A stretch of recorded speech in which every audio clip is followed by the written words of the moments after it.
Chapter 81. Now that she was in the hot spring, she felt that the inner energy in her body was running vigorously. It was twice as fast as normal cultivation. Ning Xuema's heart was filled with joy. Naturally, she wouldn't miss this kind of good opportunity to cultivate. In any case, after washing her body, she began to sit in the water and cultivate. Slowly, she calmed her heart and closed her eyes. She was about to cultivate when she suddenly sensed something and opened her eyes. Then, she was stunned. She did not know when, but there was a person sitting and floating in front of her. It was a man that she did not know how to describe. Only his upper body was exposed in the water, but his upper body was already dazzling. His hair was like seaweed wriggling in the water. His skin was like jade, warm and radiant in the water. His long eyelashes were like fans, and his perfectly curved lips were slightly pursed. Under the reflection of the waves, his body seemed to be covered with a faint halo of Buddha's light. The bright moon in the sea has tears, and the warm jade in the blue field gives off smoke. The moment Ning Xuema saw him, the first thing that came to her mind were these two lines of a poem. Then, she was shocked. She resisted the urge to scream. She clenched her fingers in the water and shouted, "Who are you? When did you come in?" The hot spring was so small and so clear that she could see the bottom. If this person was hiding here, it was impossible that she did not know. Then, where did he come from? And he was so quiet that she did not notice him beforehand. The person opposite her still had his eyes closed. He looked lazy and calm, and he seemed to be enjoying himself. Even the posture of his hands did not change. Because the hot spring was too small, the distance between the person and Ning Xuema was less than a foot. Ning Xuema was short. If she did not float in the hot spring, only her head would be exposed. However, the person was half exposed, and he was still sitting. Ning Xuema saw his beautifully curved collarbone and beautiful chin. At such a close distance, she could hear his breathing. The hairs on Ning Xuema's body suddenly stood up. She could not sense the other party's breathing. He was like a perfect jade carving. His chest was obviously moving up and down. "Hey you." Ning Xuema extended her hand, wanting to pat his shoulder. However, she didn't expect that her palm would pass through his body without a sound. Then, there was a faint flash of light, and the man actually disappeared. Ghost! Ghost! Ning Xuema almost trembled. She stepped on empty air and gulped down a large mouthful of her own bathwater.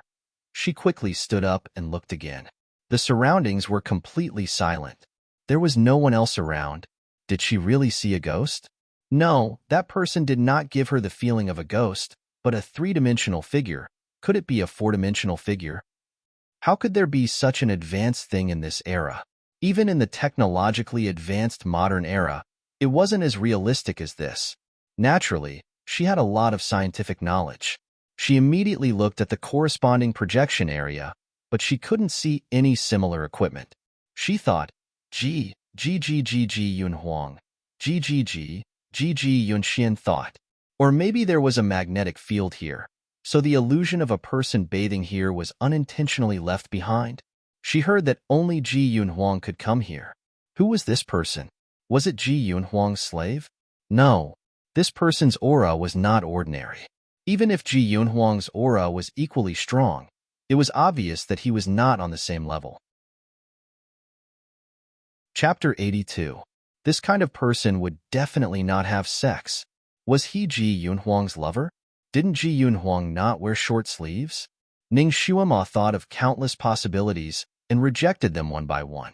She was puzzled. She had always been bold.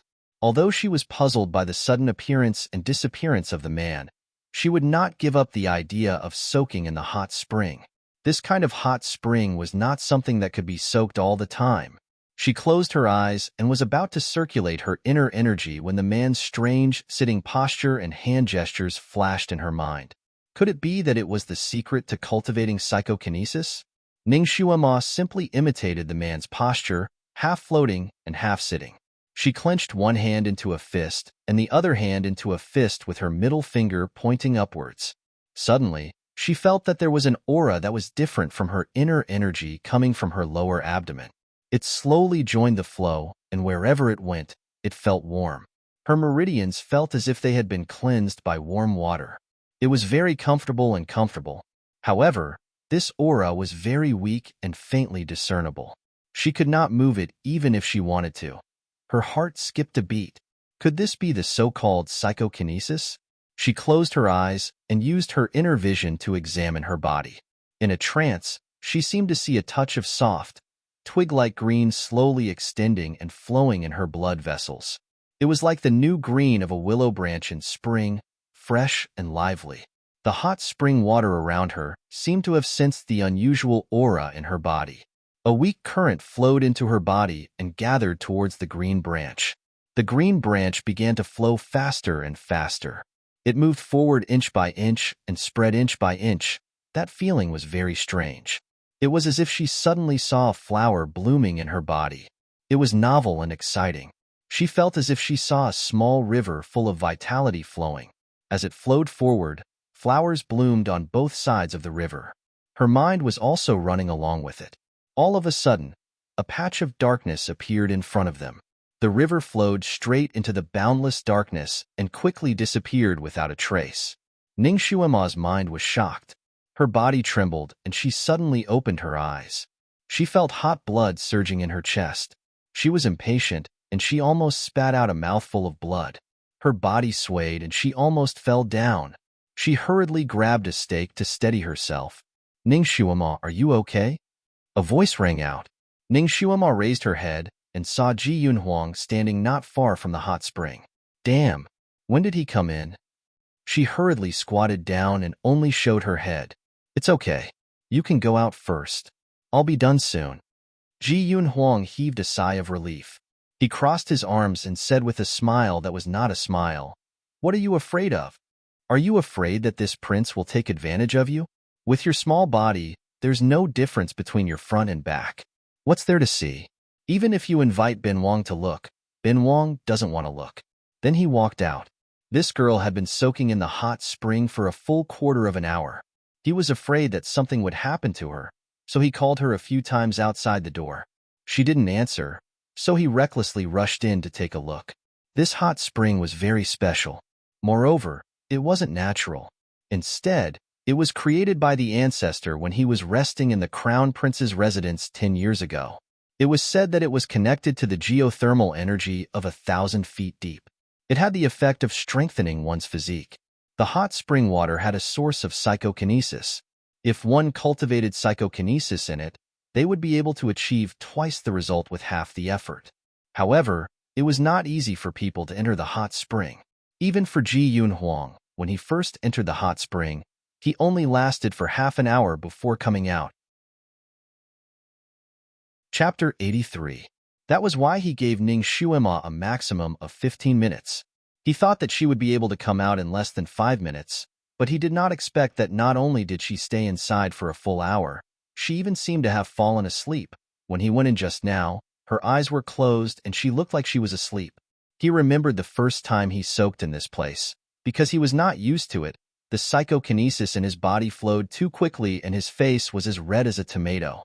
However, her face was pink and tender, and he could not see anything wrong with it. Could it be that a psychokinesis trash would not feel uncomfortable in this place? Or could it be that her body was special and she was not affected by this hot spring? Or could it be that she was a special genius? He suddenly became very interested in retesting Ning Xuema's psychokinesis. Not long after, Ning Xuema came out.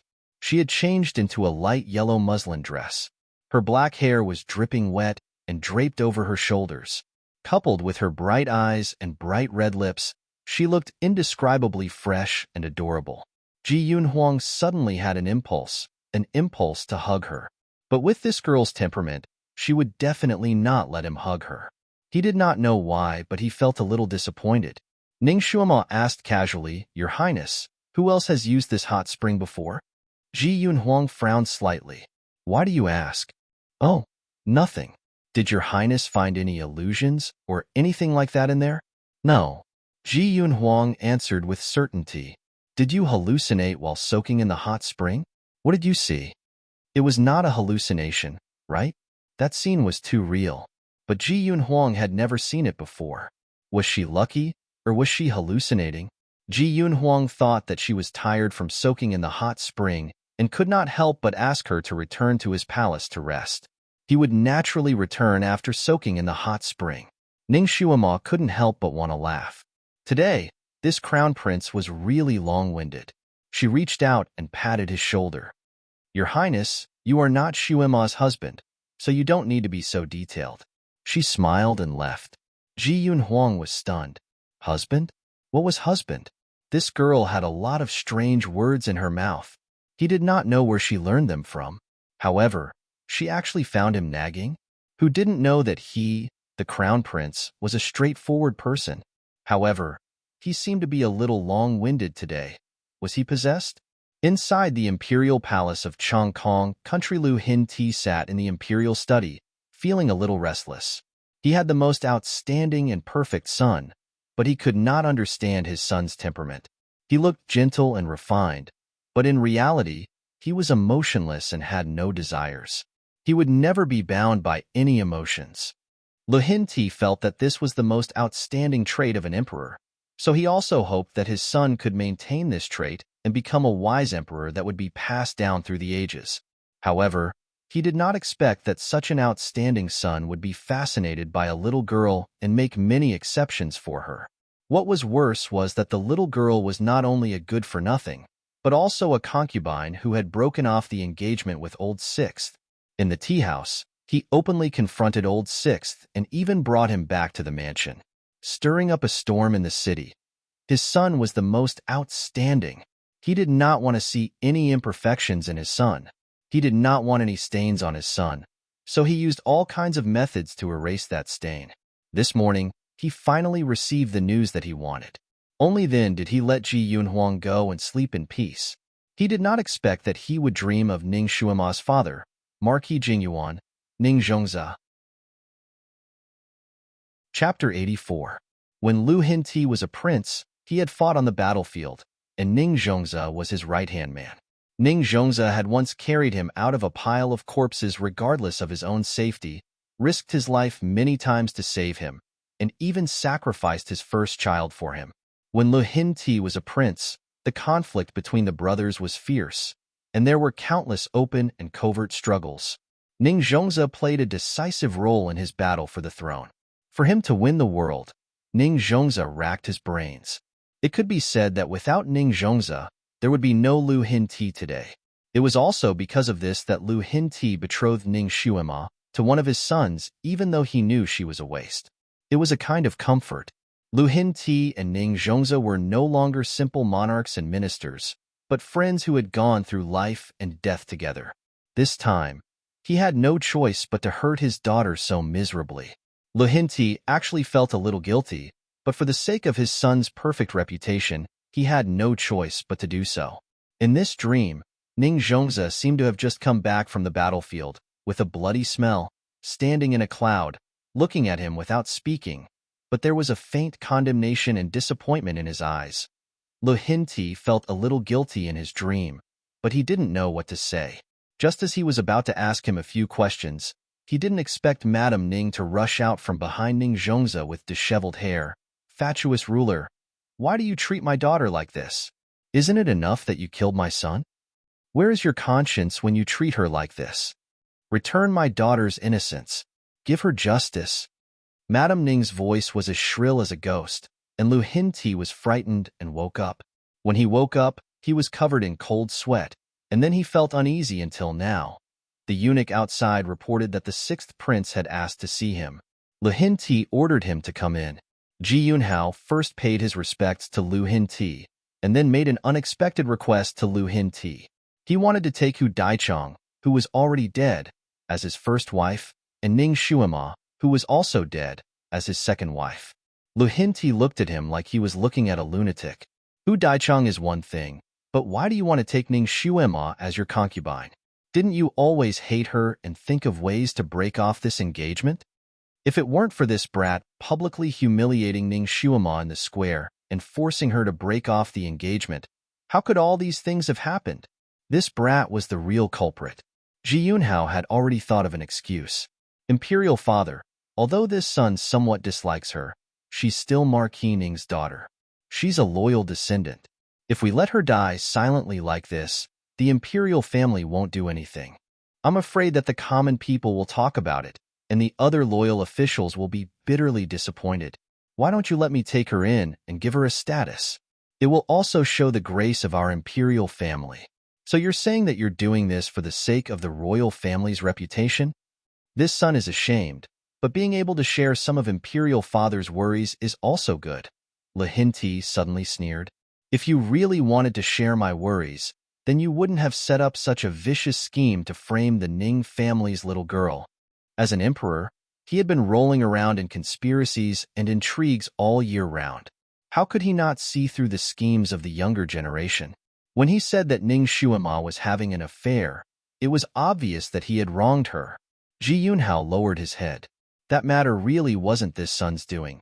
Even if you didn't do it, you still knew about it. Was it that girl who Daichang? Lu Hinti's words hit the nail on the head. Ji Yunhao knew that he couldn't hide it from his imperial father, so he lowered his head even more. This son only knew about it afterwards. Chapter 85. What a good excuse. Didn't she tell you immediately after she did it? Otherwise, how could you have caught her in the act? How could you make the best of it? Lu Hinti was not easy to fool. Ji Yunhao did not dare to refute. I know I was wrong. So I wanted to compensate her. Lu Hinti did not speak for a long time. Suddenly, he asked, what happened to Li Sanlang? Wasn't he a playboy? How could he not touch her? After the incident, I secretly investigated. That guy was indeed a playboy. Logically speaking, Ning Xuema should not have been able to escape. But according to his confession, he was also a little dizzy that night. When he saw a girl beside him, he really did want to do it. But later, I don't know what happened, but he inexplicably fainted. When he woke up, I had already brought people to break in. Lu Hinti's heart moved. Li Sanlang would not have fainted for no reason. Could it be that someone was secretly protecting Ning Xuema? But who would protect her? If they really wanted to protect her, they would not have let her make a fool of herself in the square, right? His mind involuntarily thought of Marquis Jingyuanhu. His heart jumped. Could it be that his heroic spirit was not extinguished and was secretly protecting his daughter? The more he thought about it, the more likely it was. Recalling the dream where Madame Ning's hair was disheveled and she wanted to fight with him, he secretly shivered. In any case, Ning Xuema was already dead. She would not tarnish the reputation of his most outstanding son. Perhaps he should help her restore her innocence and restore her reputation. While he was thinking, someone outside reported that His Highness the Crown Prince and Marshal who were requesting an audience. Lu Hinti's eyes flashed. Everyone who should be here was here.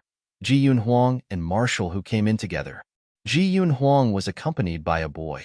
When Ji Yunhuang met the emperor, he would occasionally bring people with him. It was also Lu Hinti's permission, so no one paid attention to him. Marshal who naturally came to seek justice for his daughter who had suddenly died. As soon as he came in, he cried bitterly and begged the emperor to redress his daughter's injustice. Lu Hinti secretly shot a glance at Ji Yunhuang. Ji Yunhuang stood there expressionlessly and did not seem to have any intention of denouncing him. Lu Hinti secretly heaved a sigh of relief. To be honest, he was inexplicably afraid of his son.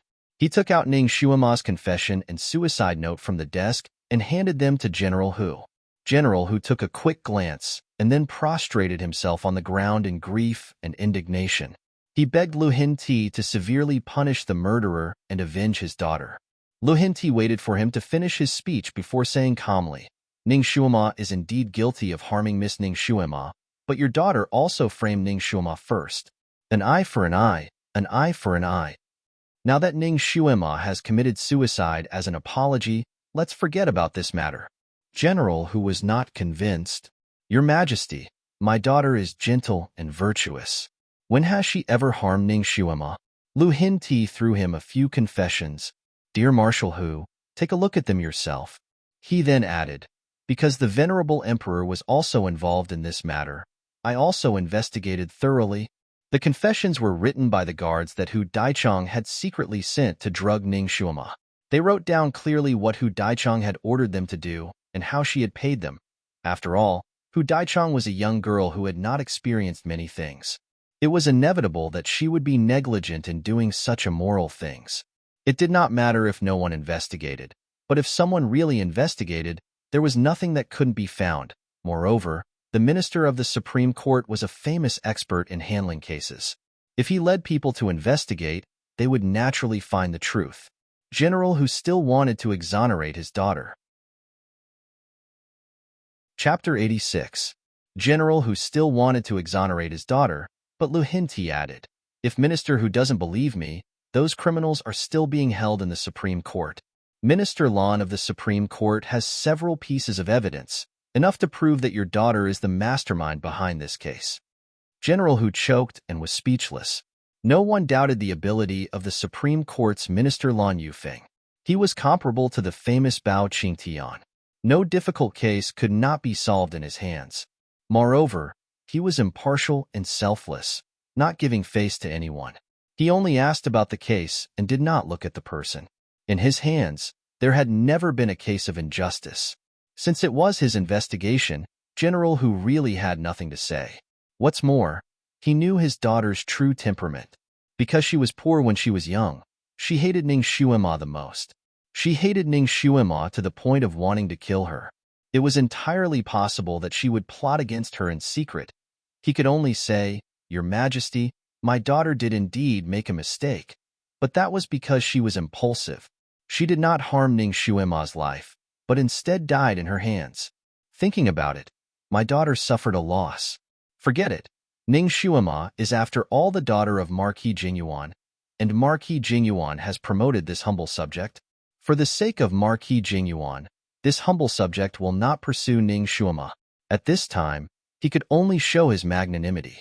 Lu Hinti secretly let out a sigh of relief and glanced at General Hu. Right now, he was his right-hand man, so he could not let him be too bitterly disappointed. It is good that General Hu is so reasonable. Jean is relieved. How about this? Jean cannot let your daughter suffer too much, so Jean will let Yun Hao take your daughter as his official consort. Although Ning Xuema was also at fault, her crimes are gone. Old Sixth also wronged her, so let Old Sixth also take her as his concubine. They were once good sisters, but because of some misunderstandings, they ended up like this. Now that they are both Old Sixth's wives and concubines, I hope they can smile and forget their enmity in the netherworld and be good sisters again. Lu Hinti deserved to be called the emperor. His method of playing with people was brilliant. His method of giving a sweet date after a slap had reached the point of perfection. Even the victim, General Hu, couldn't say anything else after hearing his last words. He was very grateful. In any case, his daughter was already dead. It would be good to win her the title of princess consort. After all, that girl surnamed Ning was destined to be a concubine. Even if she died, she would have to bow down to his daughter.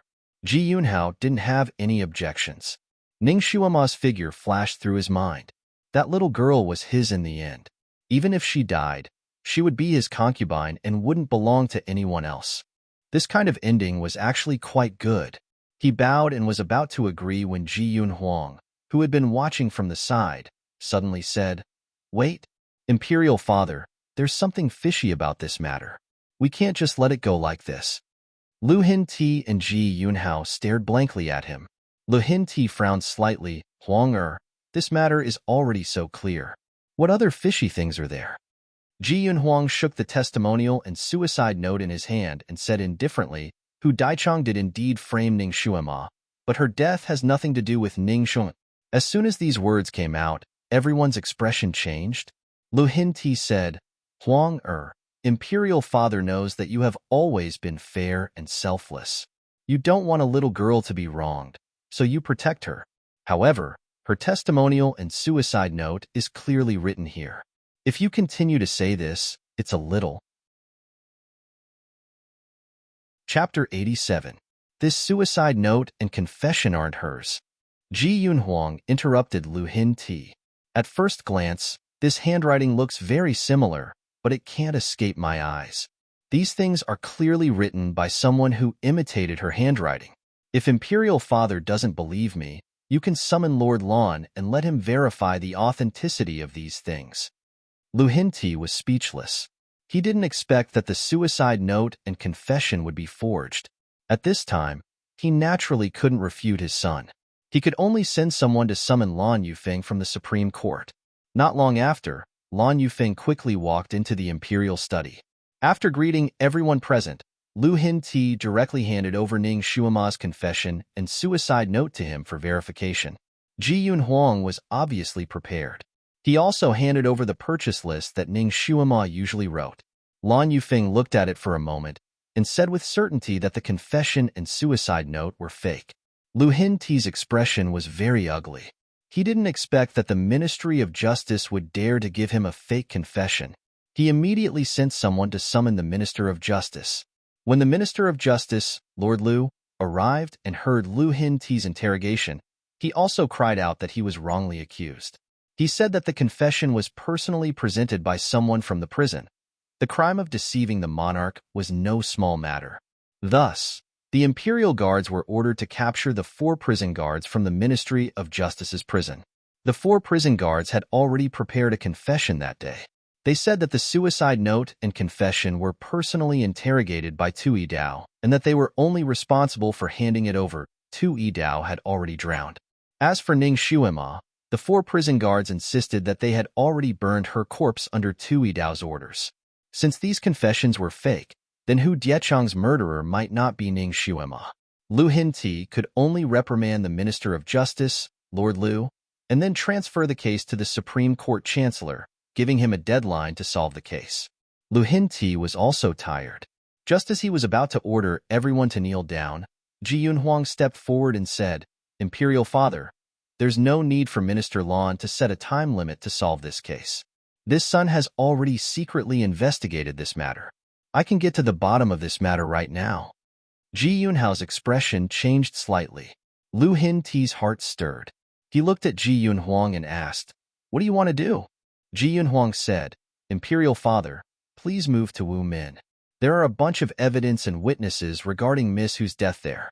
When we get there, Akin, Imperial Father, will be able to find out the truth." Lu Hinti frowned slightly. He had already achieved his goal. He didn't really care about the real cause of Hu Diechang's death. However, since the matter had developed to this point, he could only continue with the investigation. Ji Yunhao stepped forward and said, "Imperial Father, since there is something fishy about this case, I'm afraid that it won't be solved in a short period of time. Why don't we hand over this case and the witnesses to Minister Lan? After Minister Lan has finished his investigation, he will give Imperial Father an explanation. Why bother Imperial Father to personally go there?" These words were said in a dignified manner. Lu Hinti deeply agreed. He was the emperor. If he personally presided over the case, it would be beneath his status. He was about to agree. Ji Yunhuang had already bowed and said, "Imperial Father, this matter implicates Miss Ning's reputation. It also implicates the cause of Marshal Hu's beloved daughter's death. For the sake of Marquis Jingyuan and General Hu, please personally oversee the case. This case isn't complicated. Imperial Father will quickly understand." Since Ji Yunhuang had already said this, General Hu was also anxious to find out the real culprit behind his daughter's death. He also added a few sentences and requested Lu Hinti to preside over the case. Lu Hinti had no choice but to agree. Ji Yunhao's eyes flashed slightly. He stood up and said, "Imperial Father, this son still has matters to attend to today. I will take my leave first." Chapter 88. Before he could finish speaking, Ji Yunhuang smiled and interrupted him. "Sixth brother, this matter is somewhat related to you. After all, those 2 women are more or less related to you. Don't tell me you don't want to find the real culprit behind Hu Diechang's death?" Ji Yunhao's hand was held by Ji Yunhuang, and he was unable to free himself. He could only smile. "Of course I want to, but I have something urgent to deal with. Don't worry, it won't take up too much of your time. The truth will come to light within an hour." Ji Yunhao didn't have anything else to say and could only follow along. The others naturally followed behind them, and they quickly arrived at the Meridian Gate. Outside the Meridian Gate, there were already a few people waiting in the side hall. When they saw the emperor, they all knelt down to welcome him. Those people were the best coroners in the vast sky country. These were not the strangest things. The strangest thing was that there was a coffin in the side hall. When General Hu saw the coffin, he stared blankly for a moment. Suddenly, he rushed forward and pushed open the coffin to take a look. His face was as heavy as iron as he looked at Ji Yunhuang. "Crown Prince, why did you bring my daughter's coffin here?" His daughter's coffin was clearly placed in the marshal's mansion's morning hall. Ji Yunhuang glanced at him and said concisely, "General, don't you want to know the truth behind your daughter's death?" His words made General Hu shut his mouth. He was still extremely wary of this crown prince. Ji Yunhao, who was standing to the side, looked at Ji Yunhuang with a deep gaze. He did not expect that Ji Yunhuang would secretly accomplish so many things in such a short time. Didn't this crown prince return to his mansion immediately after leaving the palace? It seems like he ordered someone to do it. Ji Yunhao secretly sent people to observe the movements in the crown prince's mansion, but his people did not find out anything. Looking at his imperial father's expression, it was obvious that he did not know either. It seems like the power behind his third brother's back was very deep. Ji Yunhao's face was slightly pale, and his fingers were clenched so tightly that they turned white. Although his heart was somewhat flustered, he could not say anything. His gaze turned and suddenly fell on the child that Ji Yunhuang brought in. The child had a small and thin stature, and he stood behind Ji Yunhuang. Ever since he came in, he had been quiet and well-behaved, as if he was invisible. His presence was very low, and almost no one noticed him. Ji Yunhao hadn't noticed it at first, but now that he saw it, his heart suddenly stirred. He faintly felt that this child's figure was somewhat familiar, but he couldn't remember where he had seen him before. Ji Yunhuang often had some strange people by his side. Furthermore, Ji Yunhao was already feeling uneasy, so he only glanced at the child once before shifting his gaze away. That manservant had his head slightly lowered the entire time, but he seemed to have sensed Ji Yunhao's gaze. At this moment, the corners of his mouth curled up slightly, faintly revealing a trace of a smile. It was unknown whether it was ridicule or ridicule. Ji Yunhao looked at the coffin and frowned. "Young miss whose precious body, how can it be exposed in front of others like this? Third brother's actions are too rash." Even Ji Yunhuang's voice was indifferent. This case is a murder case, and it even implicated Marquis Jing Yuan's orphan daughter. Naturally, this is no small matter. If the imperial court did not get to the bottom of this, how could they face the spirit of Marquis Jing Yuan? Are you worthy of the people's trust in the imperial court? These words once again left Ji Yunhao speechless. Lahinti tried to smooth things over. Since this is to investigate the truth behind young Miss Hu's death, General Hu should not be too concerned about this matter. All right, Huang where is your so-called truth? Chapter 89. Ji Yunhuang beckoned General Hu to come closer to the coffin. "General Hu, please take a look. Is your daughter's current appearance the same as when she was killed?" General Hu had already seen it clearly and nodded. "Correct." His daughter's eyes were wide open, and her small mouth was slightly open. There was a thin blade in her chest, right above her heart. Ji Yunhao coldly interrupted. "There was a blade in Daishang's chest. This is the fatal wound, and this blade is very similar to the one Ning Shuma used." Ji Yunhuang ignored him and called the coroner forward. "Examine the body." The coroner was worthy of being called a gold medal coroner. His movements were swift and nimble. He first carefully examined the corpse's face, then his hands quickly moved over the corpse. First, he pulled out the blade and looked at the wound on the corpse. Then, he looked at the blade in his hand and said, "There is not much blood around the wound. The flesh is red and dark." He said a string of terms and finally said, "From the above points, it can be inferred that this blade was inserted after the victim was killed. The wound here is not the fatal wound. A stone raises 1,000 ripples." Everyone's face slightly changed. General Hu clenched his fists tightly. He also went forward to examine the wound. The characteristics were indeed the same as what the coroner said. Since this wound is not the fatal wound, then where is the fatal wound? General Hu's voice was like ice. The coroner examined for a while and thought for a moment. Suddenly, his finger gently touched the hair on Hu Daishang's forehead. After carefully sensing it, his eyes suddenly lit up. "It's here." General Hu also carefully looked. That place was originally the place where the hair grew. He did not see anything unusual. General Hu, please use 30% of your psychokinesis to absorb it. The coroner saluted. Although General Hu was full of doubts, he still followed the coroner's instructions and placed his hand on his daughter's hair. A moment later, a strand of 3 strands of hair was pulled out by General Hu inch by inch from Daichang's hair. That strand of hair was covered in blood and was nearly a foot long. It laid horizontally on General Hu's palm and looked very shocking. And at the place where Hu Daishang pulled out the hair, a line of blood slowly flowed out. Without the coroner saying anything, everyone knew that this strand of hair was the fatal wound that killed Hu Daishang. She could actually kill people with such soft hair. Such soft hair had penetrated nearly a foot deep into the deceased's head, directly destroying the vital parts of the deceased's head, but it was not visible from the outside. What a brilliant and insidious way of killing. It seemed that the person who did this was not only a psychokinesis expert, but also a meticulous person. Ji Yunhuang looked at Lu Hinti and said, "Imperial Father, this thing is the real culprit behind Hu Diechang's death. It must be a psychokinesis master who is close to the head of the deceased and suddenly exerts force to produce this effect. As for Ning Xuema, we all know that she doesn't have psychokinesis. Can this prove that she is innocent?"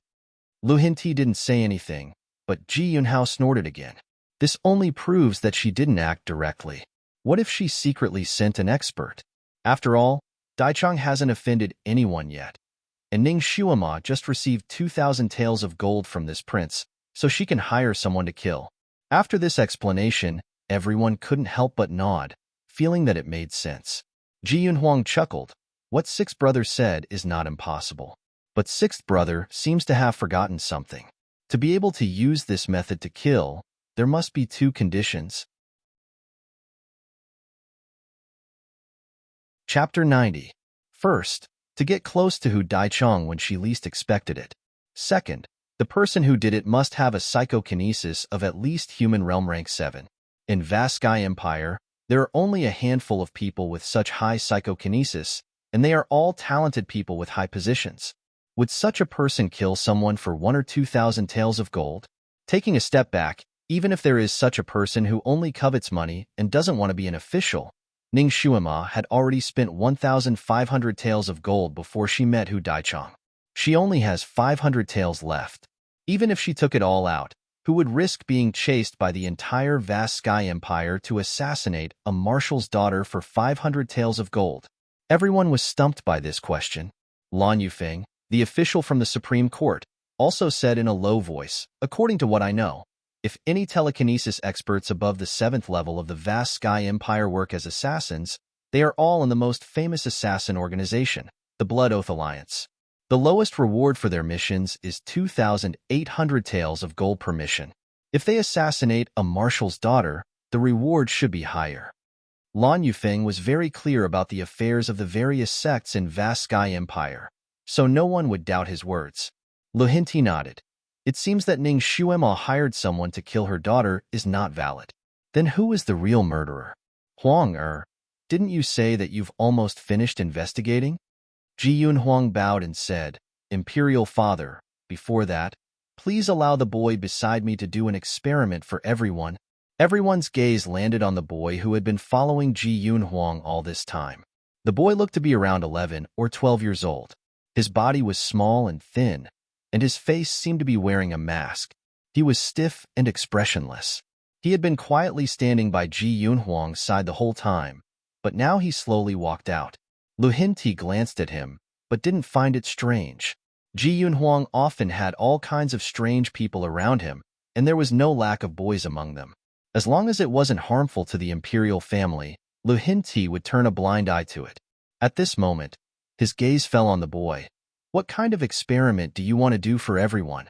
The boy said, "Experiment with a safe distance." As soon as he finished speaking, his figure turned, and in the blink of an eye, he appeared in front of Ji Yunhao. The distance between them was about 3 feet. Ji Yunhao jumped in fright and subconsciously took a big step back. "What are you doing?" The boy ignored him and turned around again. He stopped in front of the Supreme Court Chancellor Lan Yufeng and the Assistant Minister Liu of the Ministry of Justice. They were less than 4 feet apart.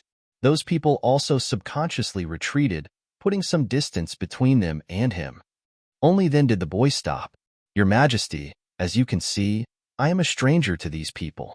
If a stranger comes within 3 feet of me, I will subconsciously avoid them.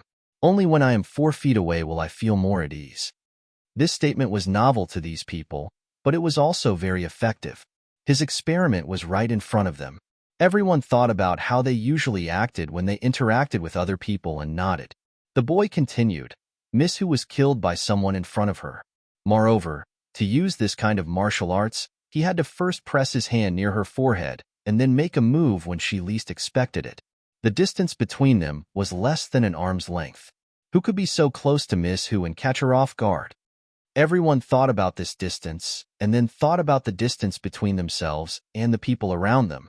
Because this case clearly showed that Ning Xuema had nothing to do with it, Lord Liu, who was in charge of arresting Ning Xuema, was very uncertain. At this time, he was also anxious to make a contribution, so he immediately replied, "It's a lover, wife, concubine, or child." Chapter 91. The boy nodded. "That's right. Only the person closest to her would be able to get close to her and catch her off guard. Miss Who is still unmarried and naturally has no children.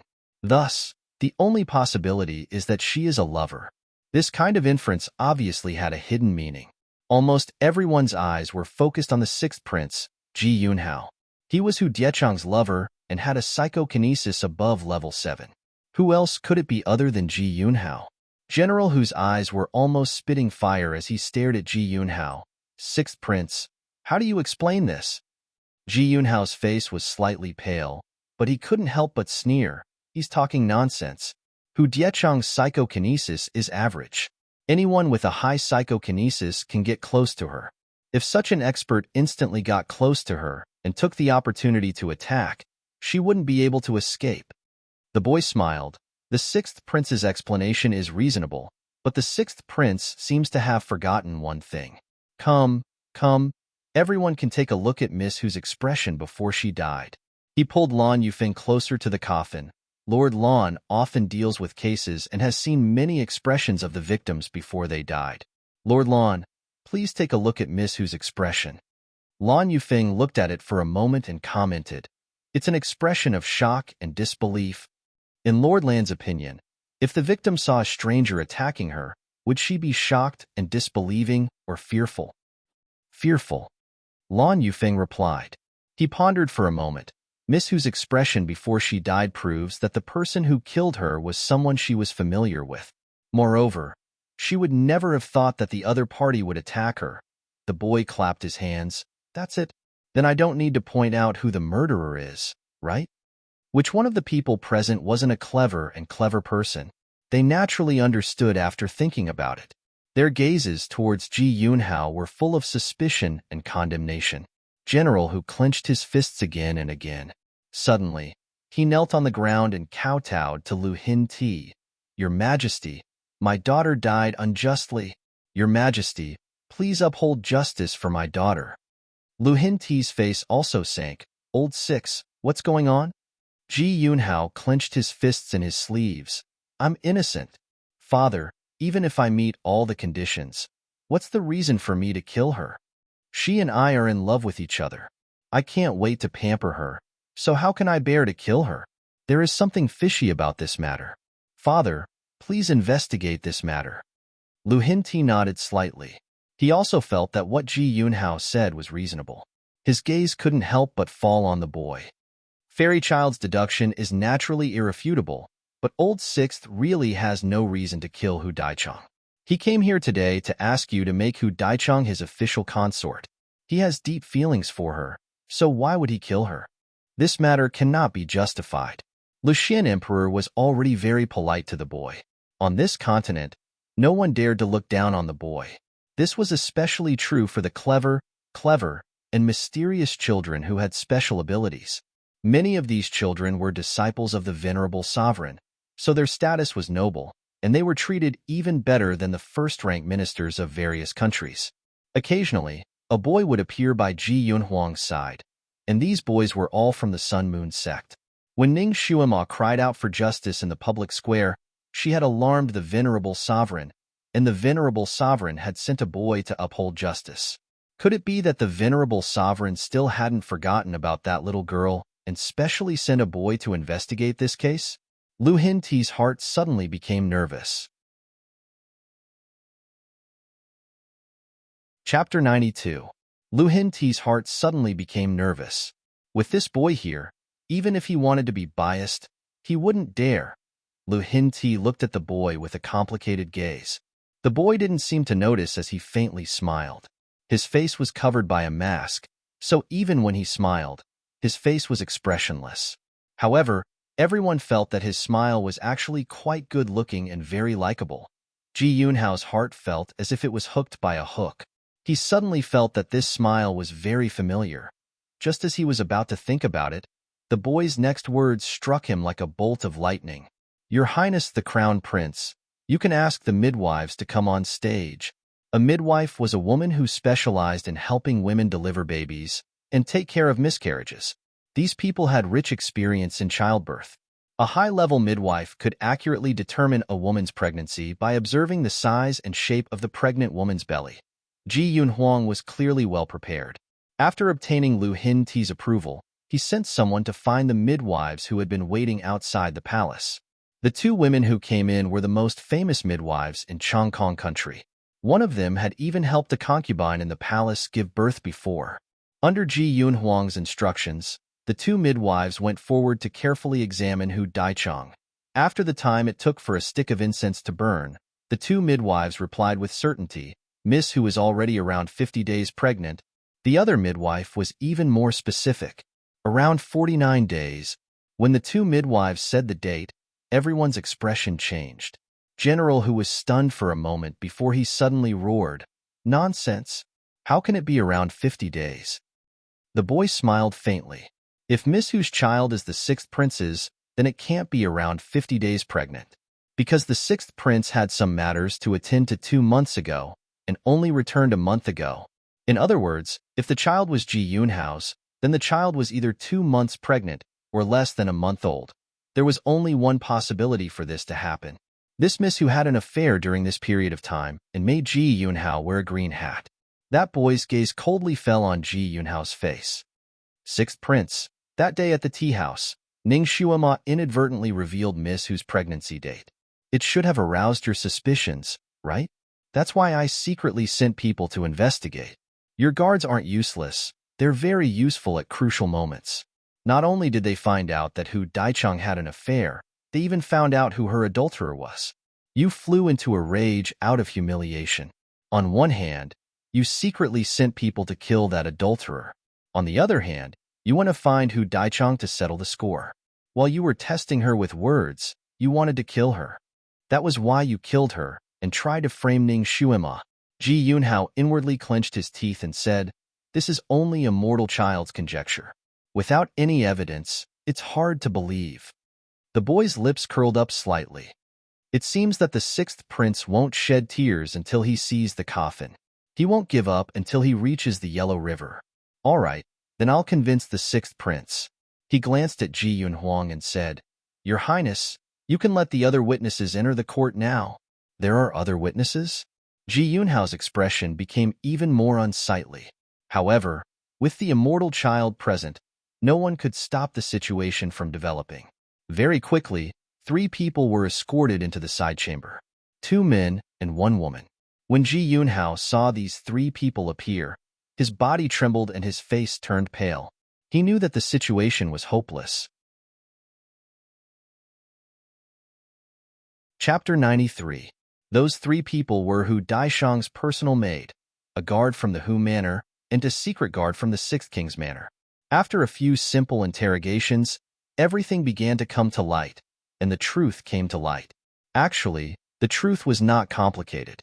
Hu Daishang looked virtuous, but deep down, she was a bit licentious. She relied on her status as the Grand Marshal's daughter to act willfully and recklessly. First, she seduced the crown prince, Ji Yunhuang, but was rejected. Then, she changed her mind and accepted Ji Yunhao's love. However, she was still somewhat indignant, so she took advantage of Ji Yunhao's absence to hook up with a handsome guard from the Hu Manor. After a few secret encounters, she unexpectedly became pregnant. When Ji Yunhao returned, she purposely hooked him into bed several times, intending to blame the child on him. That day, when Ji Yunhao became suspicious at the tea house, he immediately investigated and found out the truth. He was extremely angry and wanted to kill. The guard from the Hu Manor who came in was the adulterer, and the secret guard from the Sixth King's Manor was the one who went to assassinate him. As for Hu Daishang's personal maid, she was a witness and an insider of the entire matter. Originally, she was also on Ji Yunhao's list of people who wanted to kill her. Unexpectedly, the two of them did not die and now became living witnesses.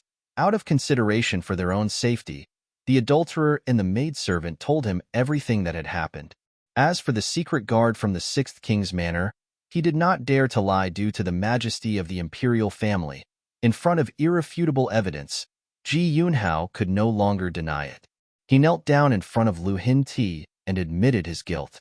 He only said that he accidentally killed someone in anger, but in reality, he had long regretted it. As for General Hu, he had no face left. No matter what, his own daughter having an affair was an extremely disgraceful matter. His face turned green and white, but he didn't dare to make any more demands. He could only wait for Lu Xian Emperor's verdict. In front of the fairy child, Lu Hinti could not be too biased, so he finally passed down the verdict. Although Ji Yunhao killed someone, it was Hu Daishang who had done it first. In a moment of anger, it was pardonable for him to act. In order to show fairness, Ji Yunhao was severely punished with 80 strokes of the cane. He was removed from the throne and demoted to a commoner. He was chased out of the imperial city and was not allowed to take a single step into the capital for 3 years. Anyone who violated this rule would be killed without mercy. Ji Yunhao's face was ashen. He thanked the emperor for his benevolence and was about to leave to receive his punishment when the boy stepped forward. "Your Majesty, I still have something to say." Lu Hinti could only say, "Fairy child, please speak your mind." The boy said, "Ning Xuema has suffered such injustice. Is your Majesty only going to say that she was wronged and let it go?" Lu Hinti paused for a moment and then sighed. "It was me who let Miss Ning down. However, the dead cannot be brought back to life, and there is nothing I can do about it. I and her father are both monarch and minister, as well as friends. His daughter is like my own daughter. I'll make her." Just as he was about to act magnanimous and grant Ning Xuema the status of a princess, Ji Yunhuang, who was beside him, suddenly spoke. "Your Majesty, Xuema was originally your daughter-in-law. Granting her the title of a princess is inappropriate." Lu Hinti was stunned. He looked at the kneeling Ji Yunhao and said, "Why don't we let this evil creature make her his wife?" Before he could finish his sentence, he was interrupted by Ji Yunhuang. "That's also not appropriate. Sixth brother is already a commoner. Xuema should at least be a princess. This son is willing." He did not finish his sentence before the boy interrupted him with a smile. "Let me ask for a few rewards for her. What does your Majesty think?" In fact, Lu Xian Emperor had already guessed what Ji Yunhuang wanted to say. In his heart, he rejoiced that he had been interrupted by the child. Thus, he immediately said in a kind tone, "I will listen to a mortal child's words. What reward does a mortal child want to ask for?" "First, your Majesty, please pardon her for the crime of deceiving the monarch." Lu Hinti secretly rolled his eyes. That girl was already dead. How could she still deceive the monarch? Therefore, he went with the flow and agreed. "I'll allow this. What else?" Chapter 94. The boy said, "Marquis Jing Yuan's residence is a bit poor. Your Majesty, please bestow her with 10,000 taels of gold." This was a bit like a lion opening its mouth. In Chongkong country, 10,000 taels of gold was the lifetime salary of a first-rank official. Marquis Jing Yuan's residence did not even have a master. What use would 10,000 taels of gold be to them? Lu Hinti felt a bit of heartache as he muttered, "This." The boy looked at him. "Your Majesty is unwilling? Could it be that in your Majesty's heart, 10,000 taels of gold is more valuable than the position of princess?" Lu Hinti's face darkened. Because he had guessed the identity of the boy, He could not refute and could only grit his teeth and agree. The boy continued to raise two other conditions. The first was that the chastity testing beast would officially belong to Ning Xuema. The second was that he wanted to personally supervise the execution of the sixth prince when he was being flogged. Of these two conditions, Lu Xian Emperor happily agreed to the first. The second condition was somewhat forced, but he had no choice but to agree. The kneeling Ji Yunhao's complexion slightly changed. In fact, anyone who had worked in the imperial palace would know that the flogging was very particular. The same 80 strokes could directly kill a person, but it could also cause the person to only suffer a few superficial wounds. It looked frightening, but it was not a big deal. When a prince was being punished, under normal circumstances, the executioner would grasp the heat. But if this boy was supervising the execution, who would dare to go easy on him? Ji Yunhao was pressed down on the execution bench, for executioners stood at his side with black and red flogs in their hands. The boy slowly walked over and looked down at Ji Yunhao, who was lying there in a sorry state. He seemed to smile. It was obviously an ordinary smile, but it made Ji Yunhao's hair stand on end. It was as if he saw the smile of a man-eating monster. That familiar feeling was even stronger. He knew that today's beating was unavoidable. He closed his eyes and secretly channeled the psychokinesis in his body to form a protective layer around his body. This protective layer could not be seen or touched, but it could block the beating of Ting's rod for him. At most, he would suffer some superficial wounds. The boy circled around him and smiled again. He stretched out his white little hand and gently knocked on a certain part of his back. The sixth prince has a very high psychokinesis, which is enough to defend himself. You don't have to worry when you hit him. If you dare to go easy on him, I'll make you take twice the punishment for him. He turned around and looked at Lu Hinti, who was sitting not far behind him. Your Majesty, isn't that right? Lu Hinti forced a smile. Fairy child, don't worry. They wouldn't dare. This threat was very practical. The four executioners shuddered and answered in unison. Yes. Ji Yunhuang, who was standing beside Lu Hinti, had a strange look in his eyes as he looked at the boy with a complicated expression. Vengeful for the smallest grievance. This little fellow really wasn't a kind child. Ji Yunhao was complaining incessantly in his heart. That boy had unintentionally knocked on his qi acupoint just now, and it just so happened that it had knocked on his qi acupoint. It made him feel as if his acupoint was sealed, and his psychokinesis was suddenly broken. He could no longer operate his psychokinesis. Right now, he was no different from an ordinary person. When he was flogged, he was not allowed to use psychokinesis to resist. Therefore, Ji Yunhao could only suffer in silence. He could not even say a word. He knew that today's punishment was inevitable. The boy was still not at ease. He checked the four executioners' sticks one by one. After confirming that there was nothing fishy, he returned them to them. Then, he sat on a chair and said with a smile, "Let's begin." Chapter 95. The black and red cudgel struck Ji Yunhao's body again and again with the sound of the wind. After 3 or 4 strikes, his body was already bleeding. Ji Yunhao did not want to lose face as a prince in front of everyone. At the beginning, he could still clench his teeth and endure the pain. But after a few strikes, he could not help but groan. After a dozen strikes, he began to groan. As the cudgel fell, his groans became louder and louder, as if he was about to cry out in pain. The cold sweat on his forehead kept rolling down his face. Not far away, Lu Hinti heard his ghost-like wails and wolf-like howls, but his face darkened. It was just a beating. How painful could it be? As a man and a prince, how could he not be able to endure this? How could he cry out like this? He had lost the face of the imperial family. When he was fighting on the battlefield, he was struck by a poisonous arrow. The medical facilities in the army were not sufficient, and the army doctor did not have anesthetics to help him remove the arrow. He scraped his bones to treat the poison, and blood flowed into a small basin. All the soldiers were frightened, but he did not make a sound. He was even able to casually chat with the doctor. Because of this, he was given the title of Iron Blood Prince and received the respect and love of all the soldiers in the army. This was the foundation for his later seizure of power. He had a strong personality and naturally did not want his children and grandchildren to be so spineless. He also looked down on cowards who cried out in pain. Originally, Ji Yunhao was very favored by Lu Hin-ti, but after this incident, he did not like him anymore. He treated his son coldly. Of course, this was a story for later. Ji Yunhao simply wanted to bite his tongue and commit suicide. It was not that he had never been injured in his life, and it was not that he had never eaten a beating, but it was never this kind of pain. It was as if salt had been sprinkled on the cudgel. Every strike was as painful as a bee's sting, as if he was being dismembered. It was so painful that he could not help but cry out and struggle. But before he was tortured, his 4 limbs were fixed in place by special iron cuffs. He could not break free.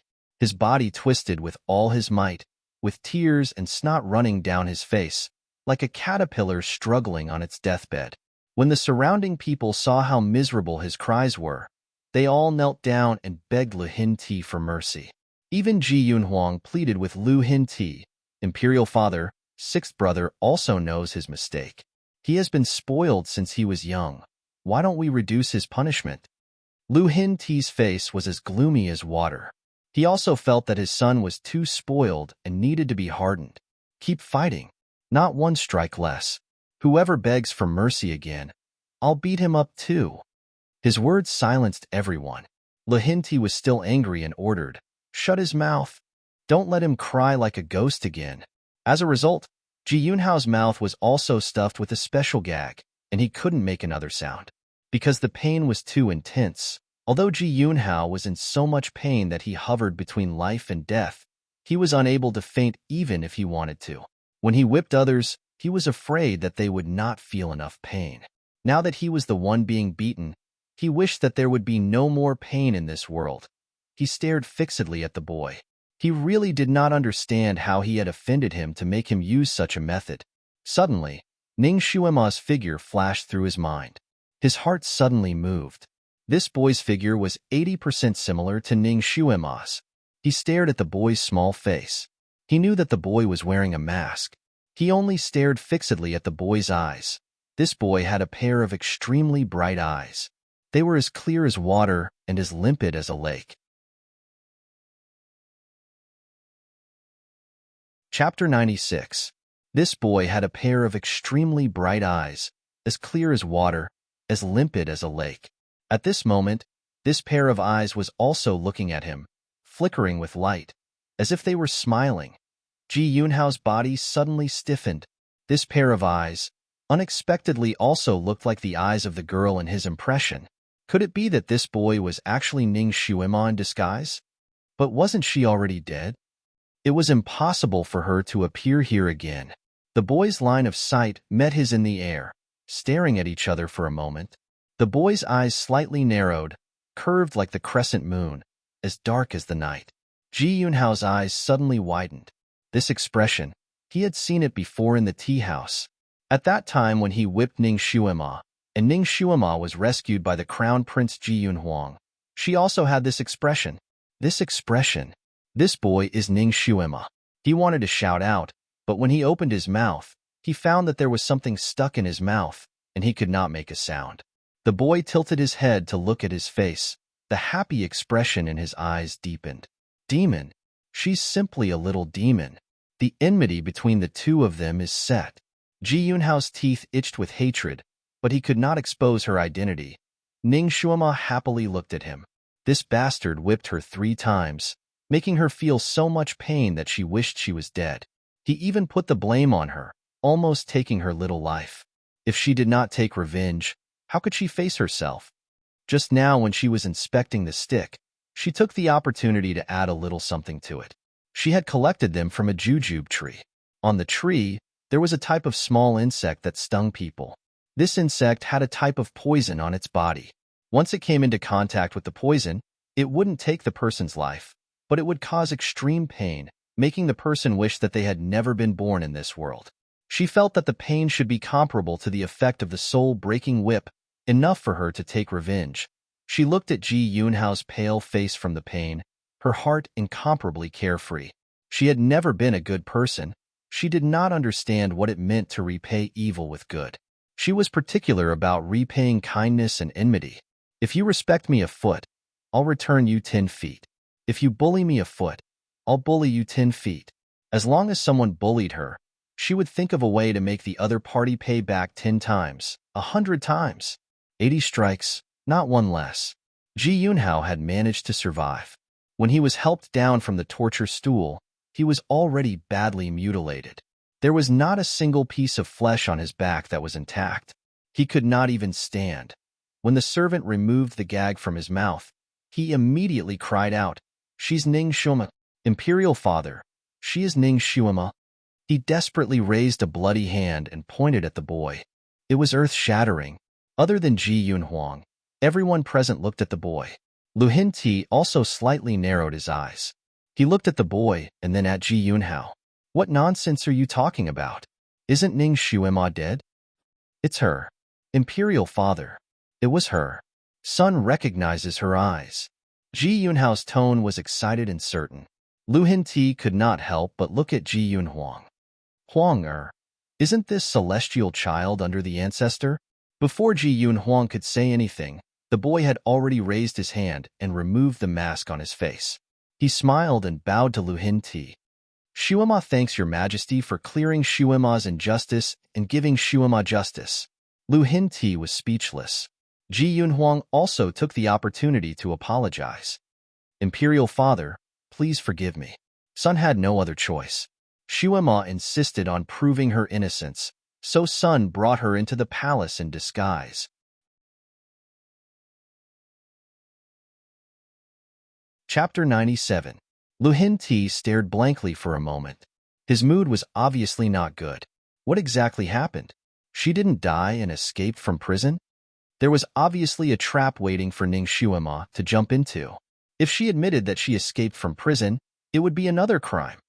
Ning Shuima immediately replied, "Your Majesty, I didn't escape from prison. I was released by someone." She had already thought of an excuse in her mind. This humble girl was wrongly accused and was sent to the Ministry of Justice's prison by official Lu without distinguishing between right and wrong. This humble girl was unable to cry out for justice in such a dark place. Fortunately, Tu Yidao listened to this humble girl's grievances. He also respected my father for being a good official who served the country and the people.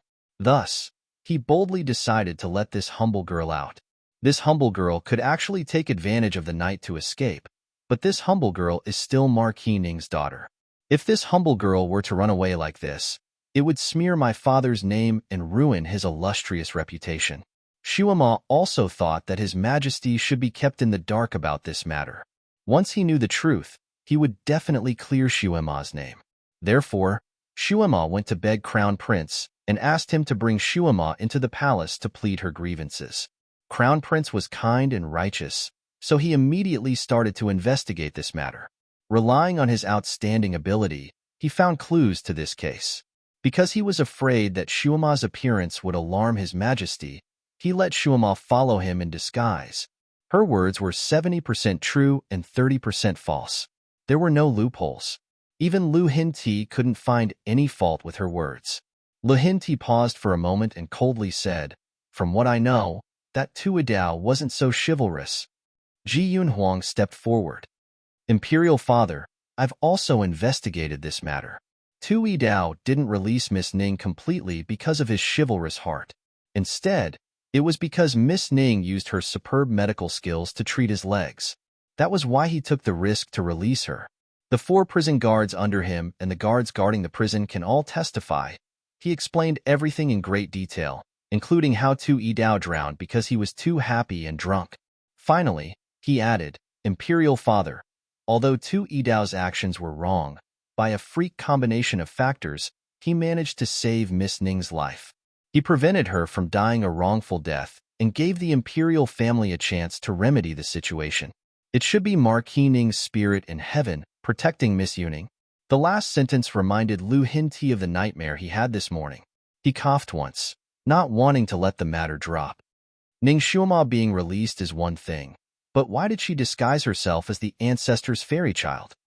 Because of this, he didn't dare to show favoritism and had to beat up his son. Ning Shuima widened her eyes and said innocently, This humble girl has never said that I am the ancestors' fairy child. So your majesty has misunderstood my identity? Lu Hinti choked. After thinking about it carefully, he realized that Ning Xuema had never said such a thing. Everything was just a misunderstanding, he had speculated. It was all this girl's fault for behaving so strangely just now. She knew too many strange things, and the ancestor's servant also had this characteristic. Furthermore, she was coincidentally brought in by Ji Yun Huang. So he had this kind of misunderstanding. Damn it. Actually, they did it on purpose. Lu Xian Emperor could not help but glare at Ji Yun Huang. He was still not reconciled. Ning Xuema, I have helped you clear your name. However, you did not reveal your true face to others. In the end, you have committed the crime of deceiving the monarch. Ning Xuema blinked again. Didn't your majesty pardon Xuema in advance for deceiving the emperor?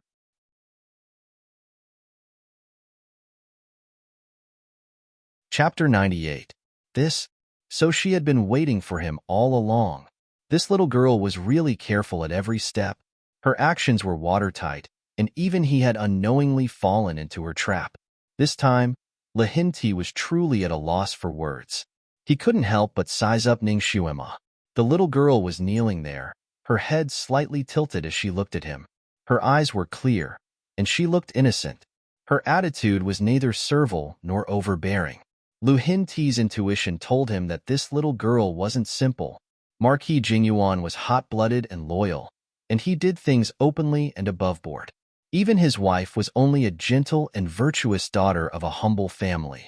She only knew how to take care of her husband and children, and she didn't have any schemes. Who would have thought that she would give birth to such a clever and eccentric daughter? At first glance, this girl was like a puddle of clear water. But at second glance, she was like an extremely deep pool. The pool looked clear and shallow, but in reality, it was unfathomable. This kind of girl was a combination of contradictions, and she was also like a small light source. Unknowingly, she attracted everyone's attention. He couldn't help but look at Ji Yunhao. Was this brat blind? He didn't want such a good girl, and instead chose to like that brainless Hu Daichong. He said in a low voice, "You were actually able to cure Tui Dao's leg? Your medical skills can be considered very high. You also know a lot of strange things. I wonder who your teacher is?" Ning Xuema smoothly replied, "No one taught me. It was a gift from the heavens." A gift from the heavens? Lu Hinti clearly didn't believe her. What kind of gift from the heavens? Ning Xuema casually replied, "It's probably because the heavens pitted Xuema for being alone. So they sent an immortal to teach Xuema medical skills in her dreams, so that Xuema could have a skill to rely on." What did the immortal look like in your dreams? This emperor's inquiries were really detailed. Ning Xuema secretly rolled her eyes. She could only casually make up a story. The immortal in the dream probably used some kind of camouflage technique. Xuema couldn't see his true appearance. I only vaguely remembered that he seemed to be wearing an ice-cold mask and was dressed in white. His aura was extremely strong, like a snow sculpture. Lu Hinti's expression changed slightly, and he suddenly stood up. "Dizun?" "Huh." Ning Xuema's eyes widened. It can't be, right? She had only made up a few words, and he had already connected her with the Overlord? It couldn't be so coincidental, right? Ever since she came to this continent, she had heard of the ancestor's reputation like thunder. She knew that he was the most popular person on this continent and was worshipped by mortals like an immortal. Unfortunately, even though she was saved by him once, she still didn't know whether he was round or flat. It seemed that not many people on this continent knew his true identity. He was extremely mysterious. Ning Xuema had seen countless experts' demeanors in her previous life. They were also extremely cold and noble. They had an appearance that didn't talk to mortals, and when they spoke, they were like clouds and mist, full of zen. They had the highest level of being able to make people unable to understand them, and they were very pretentious. They were also widely worshipped by the masses, and many high officials and nobles fought to give them tickets to become their disciples. Outside, they were also very mysterious, and some people even worshipped them as saviors. However, after Ning Xuema deliberately made friends with them a few times, she was always able to easily see through their disguises and beat them back to their original selves, Using Ning Xuema's summary, the so-called Great Master was a deceitful person who liked to bring you along to act pretentious and sore. He didn't have much ability, but he had a lot of ability to bluff people. He was a complete swindler. You said that he was wearing white clothes? That white clothes looked like they were woven from clouds and mist? Was the mask on his face different every time? But they all had the same kind of aura.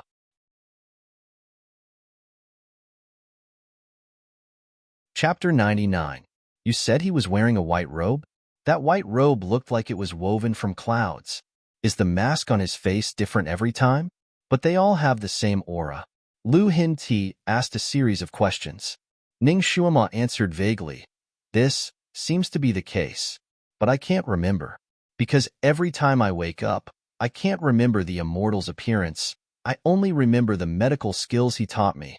Her answer was very slippery, neither admitting nor denying, making everyone unable to distinguish the truth from the lies. Is it the legendary dream entering technique? Lu Hin-ti slowly sat down, becoming more and more bewildered. Rumor has it that the emperor's selection of disciples is extremely strict, and the conditions are unimaginably harsh. He didn't accept anyone who wasn't a peerless genius, a disciple of the imperial family, an ugly person, a talkative person, and even a dark-skinned person. All in all, there were very few people in the entire continent who could catch his eye. It had been several decades since he had accepted a new disciple. Why would he inexplicably use the most profound dream-entering technique to teach Ning Xuema? This is illogical. More importantly, didn't the ancestor no longer accept female disciples? Why did he break his vow this time? But if the immortal in Ning Xuema's dream was not him, then who else could it be? As far as he knows, in the entire Tianci continent, only the emperor can use the dream-entering technique. It is impossible for there to be a second person. And according to Ning Xuema's description of the immortal's appearance is roughly consistent with the emperor's. What qualities does this little girl have that made the emperor so fond of her? He couldn't help but look at Ning Xuema several times. Could it be that this little girl is actually a genius? Is there something wrong with the crystal? No, he had to test her aptitude with his own eyes. If she really is a peerless genius, then he will throw caution to the wind and not care about the reputation of the royal family, and let his proudest son take her as his concubine. He suddenly stood up and said to Ning Xuema with an amiable expression, "Xuema, come with me." Ning Xuema naturally didn't know what Lu Hin-ti was thinking. She had no choice but to follow him. Ji Yunhuang's eyes flashed, and he moved to her side. He held her hand and said, "Don't be afraid. I'm here. Imperial Father won't do anything to you." His palm was warm, causing Ning Xuema's heart to feel slightly warm. This time, she was able to turn over a new leaf because of the Crown Prince's help. She clearly distinguished between gratitude and grudges. Towards the Crown Prince, she was very grateful. She was the boss of the Secret Service in her previous life, and her subordinates all listened to her. At that time, she led them through who knows how many life and death situations. In the most dangerous times, she often said, "I'm here for everything," always giving everyone strength. They really trusted her wholeheartedly, and she really used all kinds of methods to win by surprise and lead them out of their predicament. What she often did was to shelter others from the wind and rain, and now there was someone who stepped forward to shelter her from the wind and rain. It turns out that the feeling of being sincerely cared for is also very good. Ning Xuema never had the habit of holding hands with others. She lifted her hand and brushed her hair, taking the opportunity to withdraw her hand. She smiled and said, "Yunhuang, thank you." Ji Yunhuang's heart jumped. After knowing each other for so many days, this was the first time she called him by his name. Originally, other than his imperial father and brother, he would feel offended if other people directly called him by his name. But today, when this little girl called him by his name, his heart felt warm.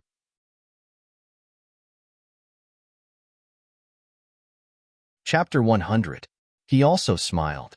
"Xuema, there's no need to be polite between us." The two of them followed Lu Hin-ti side by side. Since the emperor had left, the officials naturally dispersed. Ji Yunhao, who had just been punished, was left alone. No one cared about him anymore. Ji Yunhao could no longer walk. He was supported by a guard to lie down on a bench. He stared blankly at his brother, and Ning Shuema as they walked away. He clenched his fists. She should have been his wife, or even his concubine. But now, she was gradually drifting away from him, and it was impossible for her to return to his side. Unwillingness, anger, resentment, all kinds of complicated emotions coiled around his chest. He was really blind. He mistakenly threw away the luminous pearl as trash, but he took a fisheye as a treasure and brought it home. He regretted it so much that his intestines turned green. If he could start over again, he definitely would not choose to force her to break off the engagement. Instead, he would imprison her by his side, allowing her to blossom only for him. Could it be that he had to let her go now? No, he was not willing to. Ji Yunhao's face flashed with a trace of ruthlessness. He knew that his imperial father demoted him to a commoner to give an explanation to General Hu and Ning Shuema. Even a vicious tiger would not eat its cubs. Soon, his imperial father would definitely find a reason to restore his status as a prince. Wasn't his imperial residence not taken back? His trusted aides were still there. He would make a comeback. In the solemn and serene main hall, black and white were its main colors. There were very few furnishings in the main hall. There was only a crystal platform, and on top of the crystal platform, there were 5 different colored crystal pillars. Next to each crystal pillar, there was an old man wearing a different colored robe. Seeing Lu Hinti enter, the 5 of them cupped their hands in greeting. Your Majesty! They were the guardians of the psychokinesis crystal pillars and were not bound by the secular world. They only respected the strong, so they were more polite to Ji Yun Huang than to Lu Hinti. They bowed. Your Highness the Crown Prince. Ning Shuema finally understood why Lu Hinti brought her here. It seemed like the emperor was suspicious of her aptitude and wanted to re-examine it. She raised her eyes to look at the 5 crystal pillars, and then looked at the 5 envoys who were constantly sizing her up with gazes as sharp as knives. She couldn't help but wonder what kind of expression the 5 envoys would have if she was still found to have a trash aptitude. What kind of expression would the emperor have? She sighed inwardly. Actually, she really didn't want to be a good-for-nothing. But this small body might not be able to live up to her expectations. 5 elders, please test this little girl's aptitude. Lu Hinti instructed. The 5 elders looked at Ning Shuema suspiciously.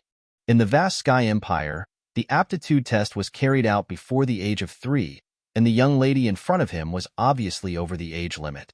Besides, they were here to test the aptitude of the children of the royal family, and there was only one princess. They had never heard of a second one.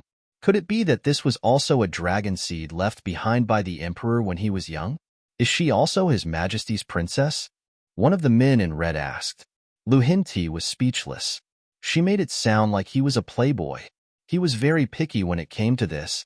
It was not easy for a dragon seed to be left outside, and Ji Yunyao was an exception. 5 elders, she is the daughter of Marquis Jing Yuan, General Ning's daughter, Ning Shuema. She is not a princess. Ji Yun Huang promptly explained. Marquis Jing Yuan's daughter? That big trash? The elder in green was obviously disdainful. Damn. It seemed like her reputation as a trash was not small. She had reached a certain level of being a trash.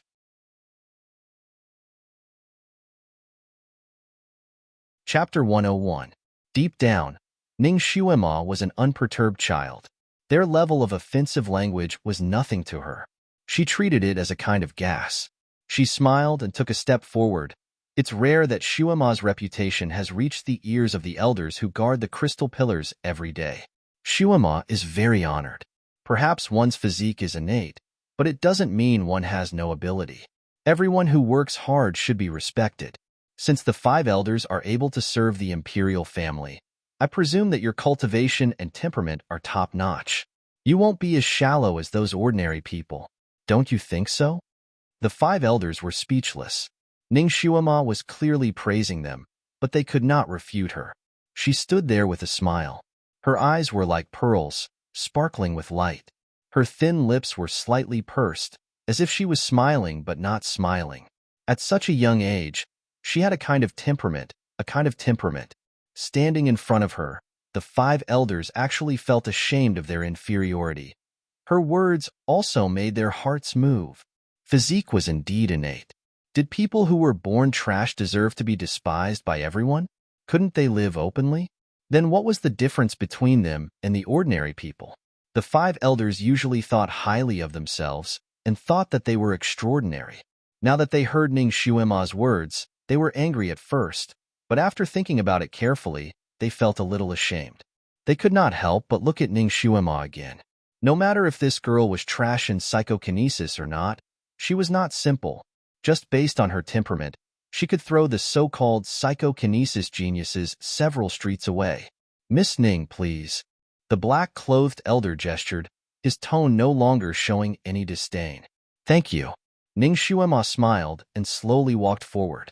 The test of aptitude followed the order of water, metal, earth, fire, wood. Ning Xuema followed their instructions and tested them one by one. Just as she expected, a miracle did not happen because of her transmigrator. The first 4 crystal pillars did not have any reaction at all. They did not light up at all. There were actually many useless people on this continent, but even the most ordinary person would have some sort of reaction if they pressed their palms on the crystal pillar. The more ordinary a person was, the more varied their telekinesis aptitude was. Some people could even make the 5 pillars light up faintly. It was also their first time seeing someone like Ning Xuema. Although it was within her expectations, Ning Xuema's heart still felt a bit uncomfortable. It seemed like her psychokinesis was really trash. It wasn't like those stories about strong women who transmigrated to another world where the testing equipment malfunctioned. Although she was a little disappointed, Ning Xuema didn't take it to heart because she was already mentally prepared. On the other hand, Ji Yun Huang could not bear to see her like this. Seeing that she was walking towards the green crystal pillar again, he reached out to stop her. "Xuema, there's no need for the test." Ning Xuema's big eyes curved. "It's okay. When you do something, you have to do it to the end. You can't give up halfway."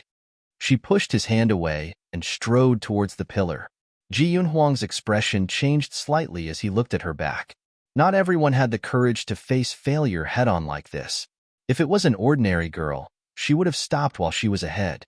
She would have left some hope for others and for herself. She would not be like her.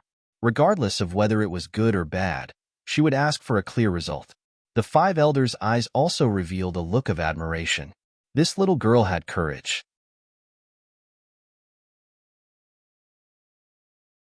Chapter 102.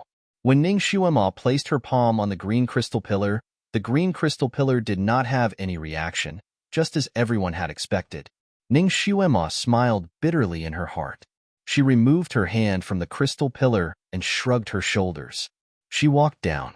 Just as she stepped down from the platform, the green crystal pillar that had been dim all this while suddenly glowed faintly. Everyone looked at the crystal pillar, but the light disappeared in a flash, and the pillar returned to its original appearance. Ji Yun Huang, on the other hand, was somewhat excited.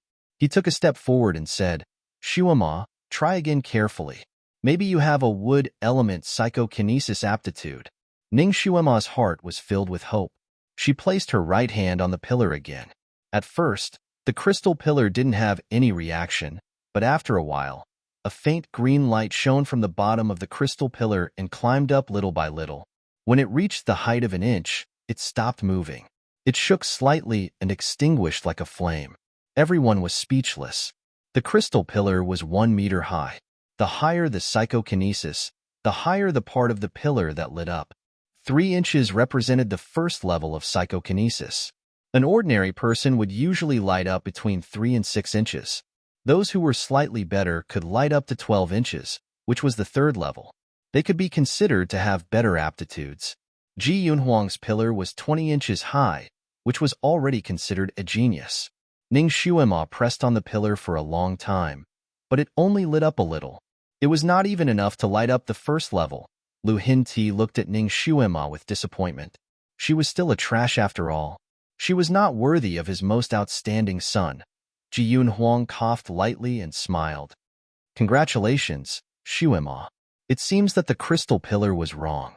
You still have wood element psychokinesis." Ning Xuema had stayed here for a while and knew that her aptitude was not good enough. She was only slightly better than a super trash, however. She was not discouraged. After all, she still had some potential, right? As long as she made good use of it, there was still room for improvement. Moreover, she could still cultivate her inner energy.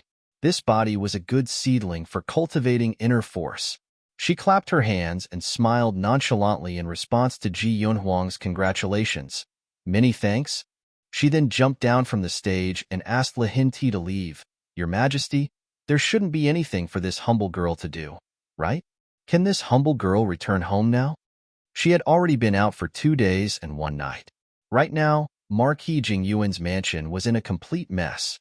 I don't know if that international friend's chastity testing beast is roaring because it can't communicate with people. Before Lu Hinti could say anything, Ji Yunhuang also jumped down and landed beside Ning Xuema. Xuema, this prince will send you back. Lu Hinti calmly looked at his son and then looked at Ning Xuema. His brows slightly furrowed. His son seemed to be very concerned about this little girl. This was not a good sign. He had to think of another way to completely dispel his son's ideas that he shouldn't have. His son was so outstanding. Naturally, he needed the most outstanding and perfect girl to match him. Ning Xuema was obviously not good enough. What method should he use? After all, she was Marquis Jing Yuan's daughter. He couldn't be too ruthless. Just as he was thinking of a way to satisfy both sides, the inner palace chief steward, who had always been calm outside, suddenly rushed in. He ran too quickly and almost tripped on the doorstep. Before he could steady himself, he used an excited voice to report to Lu Hinti, Your Majesty, Di Zun. Di Zun has come to visit.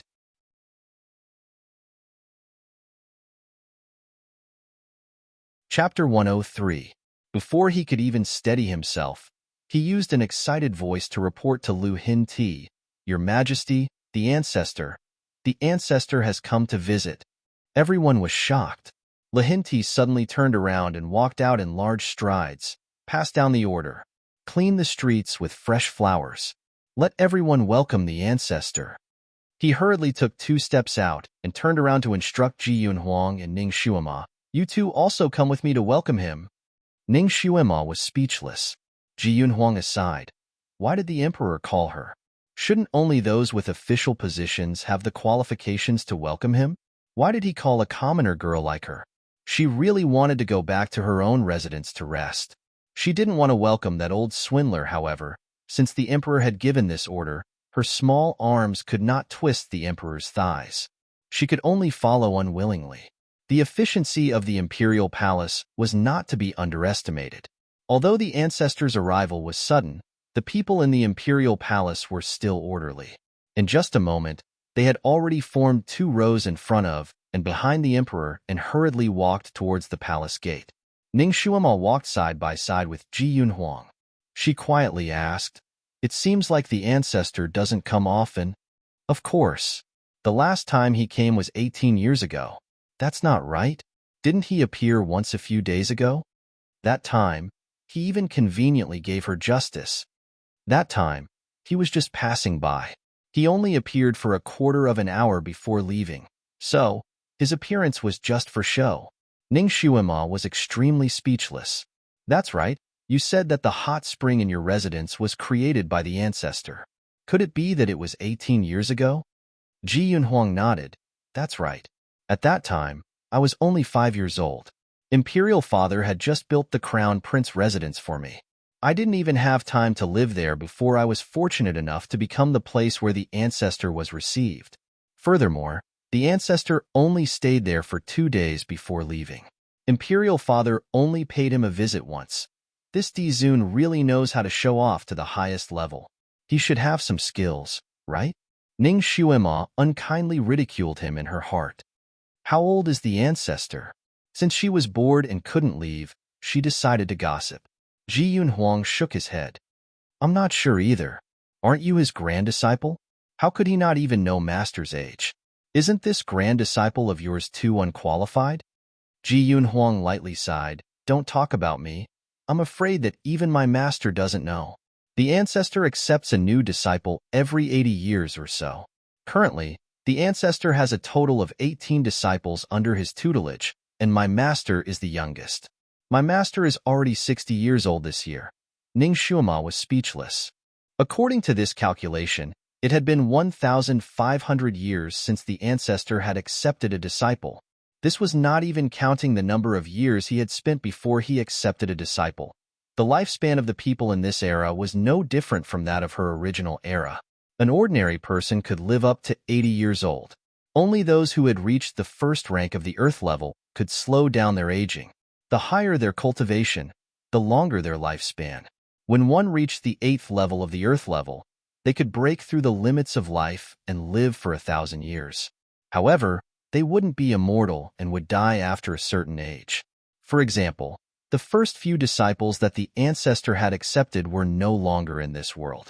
According to legend, only when one's psychokinesis broke through the second rank of the heaven level could one truly break through the barrier of life and death and become immortal.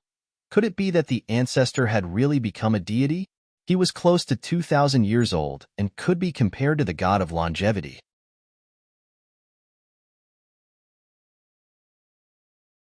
Chapter 104. He was close to 2,000 years old and could be compared to the god of longevity. She wondered if his face was also as red as the god of longevity. Ning Xuema began to imagine the ancestor's appearance in her mind. The palace gates opened wide. Ning Xuema followed the welcoming team out of the palace gates and finally saw the ancestor's carriage. It was still the same sedan chair that was as bright as the day, the same young girls wrapped around the sedan chair with fine muslin, the same delicate and pretty boy leading the way, and behind the sedan chair were still the same tall and straight youths who could run for model.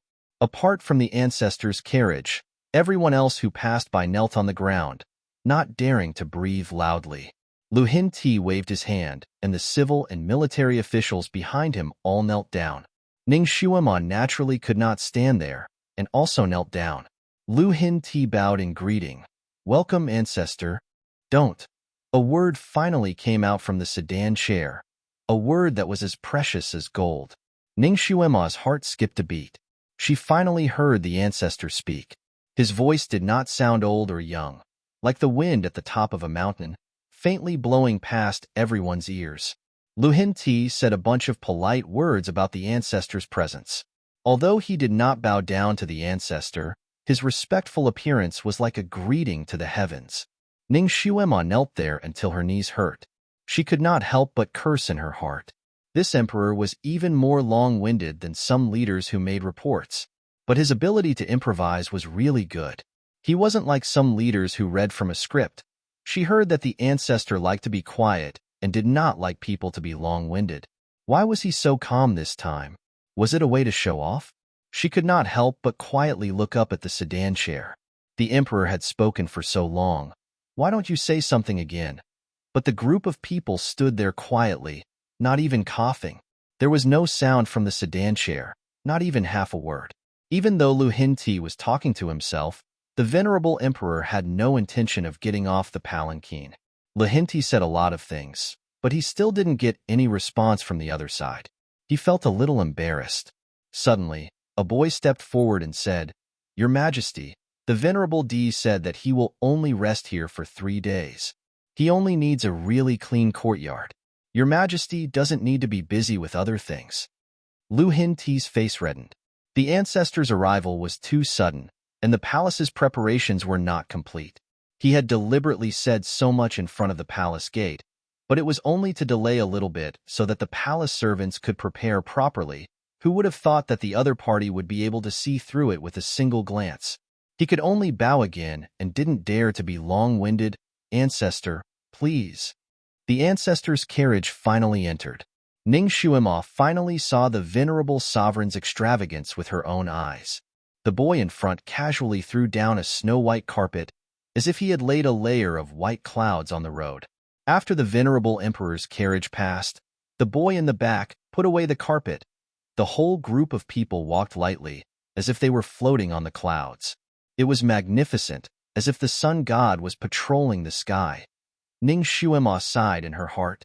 Compared to the venerable emperor, the old monster of Xingxiu, who made his disciples shout civil and martial virtues, unifying Jianghu every time he went out, was really weak. This was the highest level of pretentiousness. Zhang Yang was low-key and noble. He was worthy of being a monarch who had lived for nearly 2,000 years. This aura was simply natural. It was impossible not to be convinced.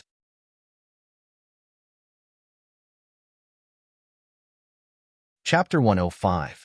The palace was the place where the emperor lived. The eunuchs and palace maids were all cautious and conscientious. No matter which hall it was, they were all clean and spotless. There were very few places that were unclean.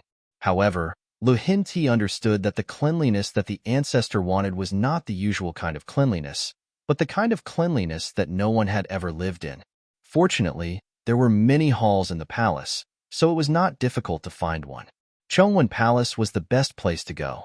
With Lu Hinti personally leading the way, the ancestor's sedan chair finally stopped at the entrance of Chongwen Palace. Ning Xuema unconsciously held her breath. She could finally see the ancestor's true appearance. He could not possibly let people carry the sedan chair into the main hall, right? Whoosh, whoosh, whoosh. The figures of the young men and women beside the sedan chair flashed, like a blooming flower surrounding the sedan chair. Ning Xuema's lips twitched. These people were holding a piece of gauze made of unknown material in their hands, which densely covered the sedan chair. The gauze was thin and transparent, reflecting the sunlight, flashing with a rainbow light. And in this rainbow light, one could faintly see a person coming down from the sedan chair. Because of the veil, Ning Xuema was unable to clearly see the person's appearance. She could only vaguely make out a person's silhouette.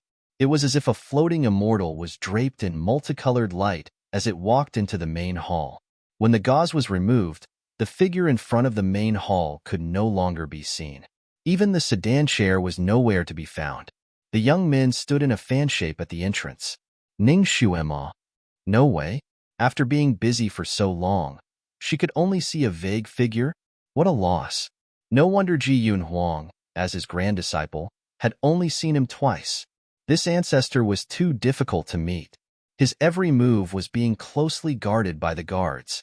Could it be that he had to be surrounded even when he went to the toilet? She looked at Lu Hinti, who was also blocked outside, then looked at Ji Yun Huang. She could not help but yawn and whispered, "Your Highness, the ancestor has already come in. There's nothing else for me to do, right? Can I leave now?" Although the ancestor was mysterious, Ning Xuema did not have any interest in finding out. She felt that rather than looking at the birthday boy who covered his face, it was better to go back and look at Tom's bitter face. As soon as she finished speaking, the main hall's door opened, and a boy walked out slowly. He said in a clear voice, "The ancestor invites your majesty to have an audience after you have bathed. Your majesty can bring 2 people in. The rest can leave. The ancestor likes peace." Ning Xuema's heart was filled with joy. The emperor could only bring 2 people with him, so he definitely wouldn't choose her to accompany him. She could finally go home and sleep. Just as she was about to cheerfully bid farewell to Ji Yun Huang, Emperor Lucian spoke. "Yun Huang, Xuema, quickly go bathe and change your clothes. Accompany me to meet the emperor." Ning Xuema. Why did the ancestor brought her? She was just a commoner with no background and no one to rely on, okay? Her heart suddenly moved. Could it be that the old ancestor was fooled by her nonsense about heaven's gift and thought that the ancestor was the one who came into her dream to teach her medical skills? Was that why he wanted to bring her in to verify it? Could he not be so melodramatic? She could run into the biggest boss just by talking nonsense. She did not have any objections to Lu Hinti treating her as the ancestor's disciple. After all, she could make the ancestor think twice before doing anything to her. But if she went in and exposed this lie, she did not know what the ancestor would do to her. She was just about to find a reason to refuse when a voice suddenly sounded from behind her. "Father, I can accompany you in with Brother Crown Prince."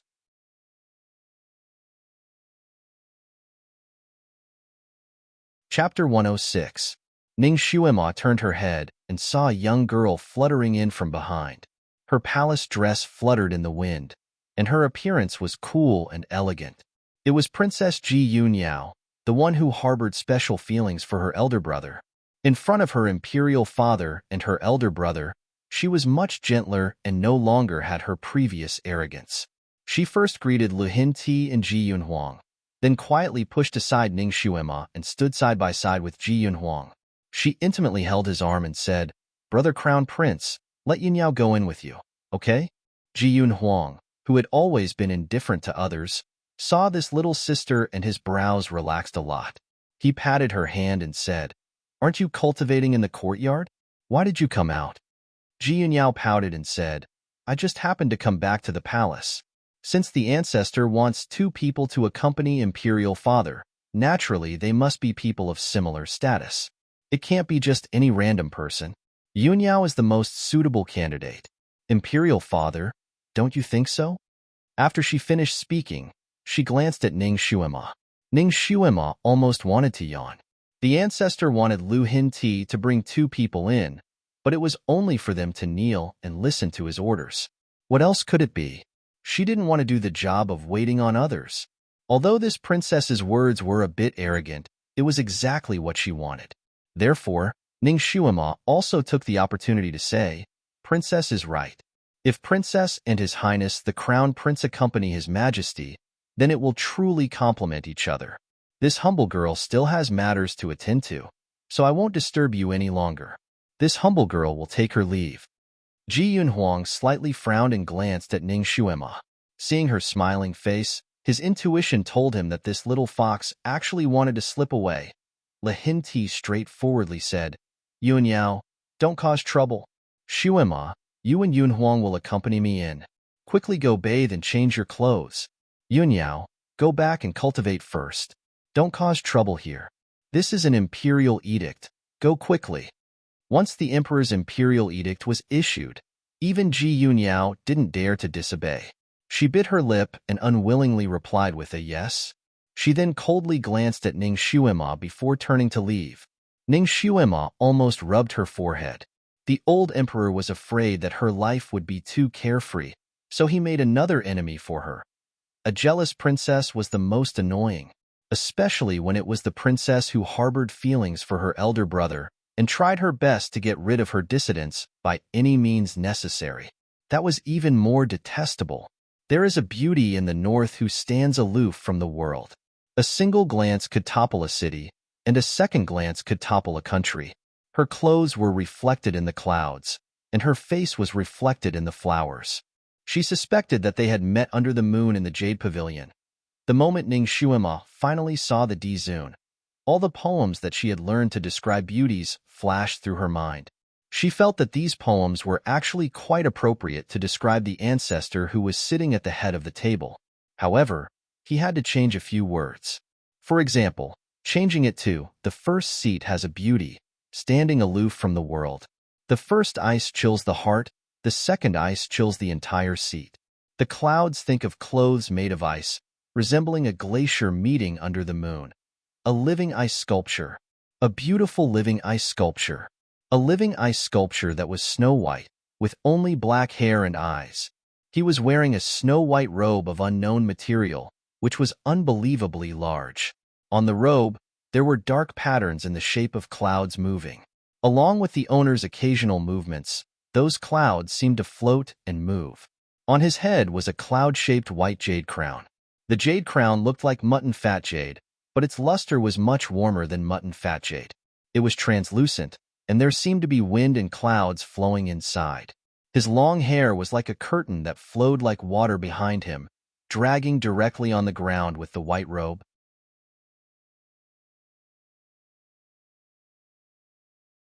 Chapter 107. Move. His long hair was like a curtain of water flowing behind him, dragging directly on the ground with his white robe. White and black were intertwined, but the contrast was even more striking and soul-stirring. Sure enough, he was wearing a mask, an ice mask that covered his entire face. Not a single inch of his skin could be seen, only a pair of eyes behind the mask. To be exact, only his extremely black eyes could be seen, and even the shape of his eyes could not be seen. He just sat there like that. His entire body seemed to be shrouded in ice and snow, making it impossible to tell his age, ugliness, or beauty. If not for his tall and straight figure, Ning Xuema would not have been able to tell whether he was a man or a woman. Ning Xuema had never seen such a cold person in her life. Just one glance was enough to make people feel as if the coldness had seeped into their bones. It was clearly midsummer, so the room should be very hot. But this ancestor was just sitting there, emitting a faint aura, making the entire palace seem like an ice cave. The only thing missing was the cold wind whistling above their heads. This ancestor couldn't be a 1,000-year-old snow monster, right? How could he be so cold?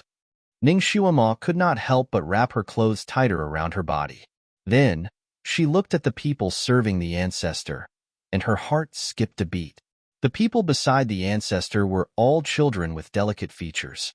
Each of them looked like a red boy from a painting, making them extremely lovable. Among them was the child who had acted as a judge for her. He stood beside the ancestor, quietly waiting on him, slightly pursing his small lips without speaking or moving. These children were clearly very lovable, but each of their small faces was as cold and solemn as the ancestor. As for the accompanying young girls, each one of them stood far away, not moving forward. They were clearly at a lively age, but they were standing there like old pedants, acting like statues. What a waste! What a waste! Ning Xuema secretly shook her head and frowned. Suddenly, she felt someone's gaze sweep over her. She subconsciously raised her head and met the eyes of the familiar child. Ning Xuema thought of his benevolence and slightly nodded her head at him, the corner of her lips curling up. The boy's eyes were like black crystals. His gaze was calm as he stared at Ning Xuema for a moment. Then, he looked away and continued to stand there with his eyes lowered. Ning Xuema didn't care. She sighed again. That time at the square, although this child was also cold and aloof, at least he was still somewhat popular. But now, standing next to the ancestor, there wasn't even the slightest trace of vitality.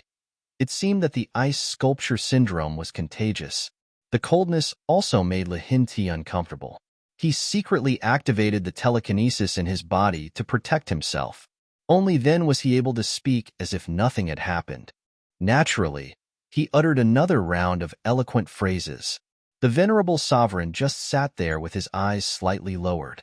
No one knew if he had heard him or not. From Ning Xuema's angle, she could only see his thick and long eyelashes. Lu Hinti's enthusiastic welcome speech didn't receive a single word from him. This venerable sovereign hadn't come for decades. Now, he suddenly came to the palace with great fanfare. There had to be some official business, right? But now, he didn't say a single word. He was acting like an ice sculpture, not eating, drinking, or receiving. Could it be that he was just here to act cool and make his presence known? Ning Xuema was suspicious. She glanced at Lu Hinti again. She was a little surprised. Lu Hinti's face was green and his lips were white. Although he was still standing there, his clothes were trembling slightly. There was even a faint layer of frost on his forehead. It was obvious that he was extremely cold.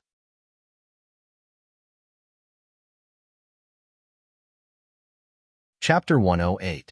Ning Xuema also felt cold, but it was still within a tolerable range. She did not need to circulate her energy to resist the cold. She looked at Ji Yunhuang again.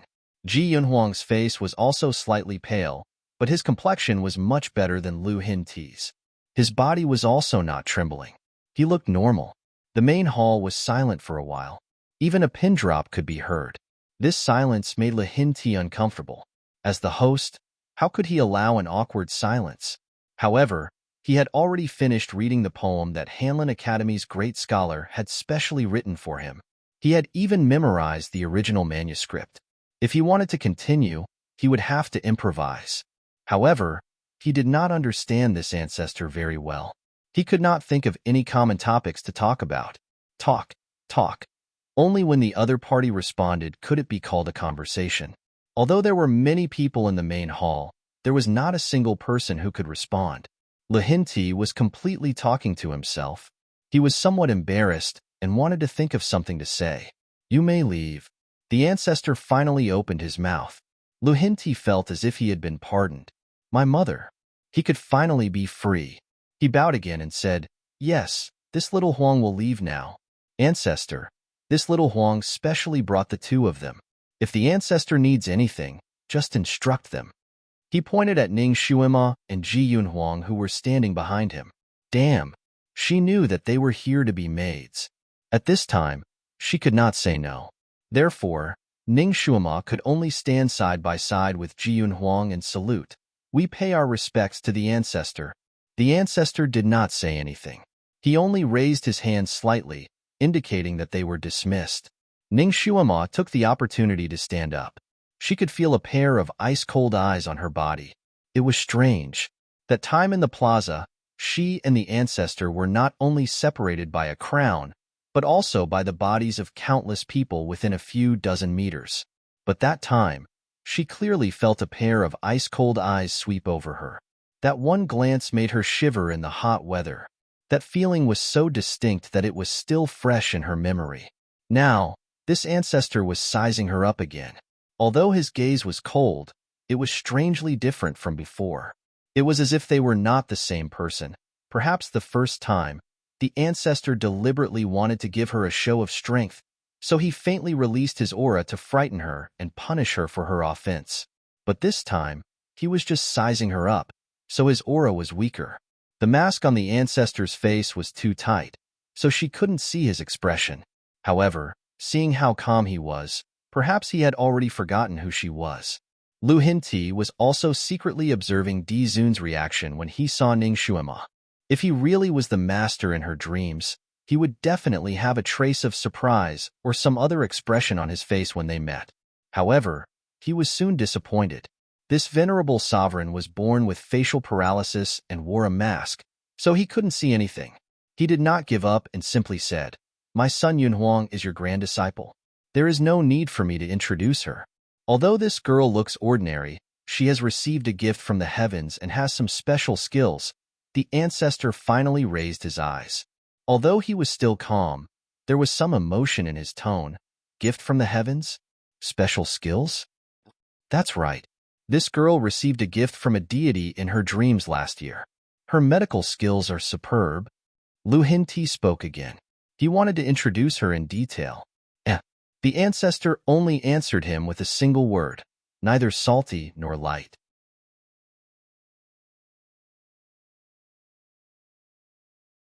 Chapter 109. The ancestor only replied with a single word. Lu Xian Emperor couldn't see anything from the ancestor's reply, nor could he guess anything. Although Lu Hinti was unwilling, this place was really too cold for him. It was so cold that he almost couldn't stand. Before he directly turned into an ice sculpture, he could only choose to leave. The ancestor was meditating. He didn't eat or drink. The hall was so cold that even mosquitoes and flies didn't enter. Naturally, there was no need to fan him to drive the mosquitoes away. The room was also so clean that it was as if it had been washed with alcohol. Not to mention dust, even germs couldn't be found. In this kind of situation, Ning Shuima really didn't know what she was supposed to do. She stood in place for a while and looked at the young girls and boys. They were all like wooden sculptures with their eyes slightly closed and heads lowered, as if they were also meditating. These people's cultivation was obviously not low. When they were meditating, even their breathing couldn't be heard. The entire hall was so quiet that it was like a tomb for the living dead. Not a single sound could be heard. Ning Shuima was going crazy. This ancestor came all the way here just to occupy this palace and pretend to be an ice sculpture? It was fine if he wanted to pretend to be an ice sculpture, but he shouldn't drag her into it. She had been tossing and turning until now and hadn't had a good night's sleep. She was very sleepy and missed the new big bed in her residence. Moreover, the injuries on her body hadn't completely healed. Now that she had been standing for a long time, the injury on her back was faintly aching. "Shuima, meditate." Ji Yunhuang's voice came from beside her ear. It came from his mouth and directly entered her ears. No one else could hear it. Ning Shuima glanced at Ji Yunhuang beside her and found that he had also closed his eyes and was meditating. His cultivation was high. Even though they were so close, Ning Shuima couldn't hear his breathing. Meditating while standing? Please forgive her for not knowing how to do it. She would rather go back and be a corpse than be an ice sculpture here. Ning Shuima smiled faintly. Suddenly, she stepped forward and said, "Ancestor, is there anything you need Shuima to do?" Her voice was clear and melodious, like a stream splashing down on a rock, breaking the deathly silence here, like the first flower blooming on the icy plains. No one had ever dared to speak while the ancestor was meditating. Ji Yunhuang's expression changed slightly, but it was too late to stop him. The others were like ice sculptures that had come back to life. They opened their eyes one after another and stared at the person who dared to make such a ruckus in front of the ancestor. The ancestor, who had been sitting upright all this time, finally opened his eyes. His extremely dark gaze fell on Ning Xuema. He paused for a moment before he slowly opened his mouth. "Are you Ning Xuema?" It turned out that this venerable emperor could also speak a lot. She thought he was a monosyllabic creature. "Yes, this humble girl is indeed Ning Xuema. A few days ago, I would like to thank the ancestor for speaking up for Xuema so that Xuema would not have to die unjustly. Thank you very much." Ning Xuema's etiquette was not lacking. She smiled, perfectly revealing 4 small teeth. It was even more standard than the standard smile of an air stewardess. It was even more official and gentle. "You, come here." The ancestor said 3 more words. What did he want her to do? Fan him? Massage his shoulders? Or massage his legs? Ning Xuema's mind was filled with questions, but she knew that she could not disobey him. She walked over and stood about 1.5 meters away from him. She bowed and said, "What orders does the ancestor have?" Before she could finish her sentence, her feet seemed to be pulled by something indescribable. She staggered and involuntarily fell into the ancestor's arms. Damn! She did not want to throw herself into the arms of a big ice cube.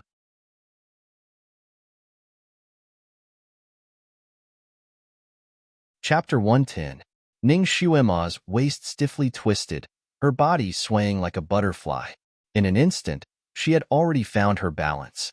Just as she was about to regain her footing, her wrist suddenly tightened, causing her to stagger. Finally, she took a big step forward. This step almost caused her to slip into the ancestor's wide white robe. She hurriedly stood still. At this moment, she was less than 10 centimeters away from the D-zone. This distance could only be maintained by the person closest to her. Therefore, Ning Xuema's mind was alarmed. Could it be that this D-zone who looked like a super immortal and super otherworldly was actually a wretched boy lover? This D-zone was really not an ordinary kind of noble and virtuous person. He was actually holding her wrist with a brocade handkerchief. Did he have to be so pretentious? She calmly looked at the D-zone's hand that was holding her wrist. That hand was perfect, with slender and smooth fingers, like ivory carvings. But it was also as cold as iron. Although there was a snow-white handkerchief between them, the coldness was like a line of ice that drilled into her wrist. It quickly spread up and rushed straight to her heart. Wherever it passed, her blood vessels seemed to be frozen inch by inch. Damn, he wouldn't kill her because of this, right? Naturally, she did not dare to let the coldness from his hand directly invade her heart. Otherwise, her heart would stop beating. Ning Xuema subconsciously mobilized her internal energy to fight against the ice line that suddenly drilled into her body. Unexpectedly, just as her internal energy collided with the invisible ice line, the ice line disappeared without a trace in an instant. Ning Xuema was shaken and almost hurt by her own internal energy. Fortunately, her reaction was quick-witted. As soon as she saw that something was wrong, she immediately rushed her internal energy to the place where the ice line had invaded and reopened the blood vessels there. From an outsider's point of view, the D-zone and Ning Xuema were very close. The D-zone was holding Ning Xuema's wrist while Ning Xuema was almost lying on the D-zone's body. However, they were standing in a strange posture, looking very intimate. Who would have thought that these 2 people had actually already fought for a round? Ning Xuema had even rolled around the gates of hell and almost died. Your psychokinesis trash. This time, D-zone's improvement was even greater. He actually said 6 words. Ning Xuema secretly rolled her eyes. Grandpa, can you not touch the pot that doesn't boil? But there is another kind of power in your body. What is it? The ancestor continued to ask, speaking more words. His breath was extremely cold. When he spoke, it was as if there was a stream of ice flowing around Ning Xuema. This guy's body was so cold, but why wasn't his blood frozen? That was really strange. Being too close to him, the coldness became even more overwhelming. Ning Xuema resisted the urge to shiver and replied, This is the power that Shuama cultivated. You can call it inner force. Internal force? Dizun repeated softly, his tone unclear. Suddenly, he loosened his grip. Ning Shuema's wrist was finally free. She immediately took a step back. Yes, internal force. That is what this humble girl calls it. How did you learn it? It was bestowed by the heavens. Ning Shuema pushed the credit to the heavens again. Anyway, the heavens wouldn't expose her. This was really an all-purpose reason. Dizun was speechless. He looked into her eyes. You're lying. I wouldn't dare. Ning Shuema's eyes were full of sincerity. Shuema really brought the kung fu with her when she came. She wasn't lying. Cultivating internal force was indeed a kung fu from her world. One was sitting, and the other was standing. Ning Shuema looked at the Dizun and suddenly felt that this posture was actually quite advantageous for her. At least she was looking down on him.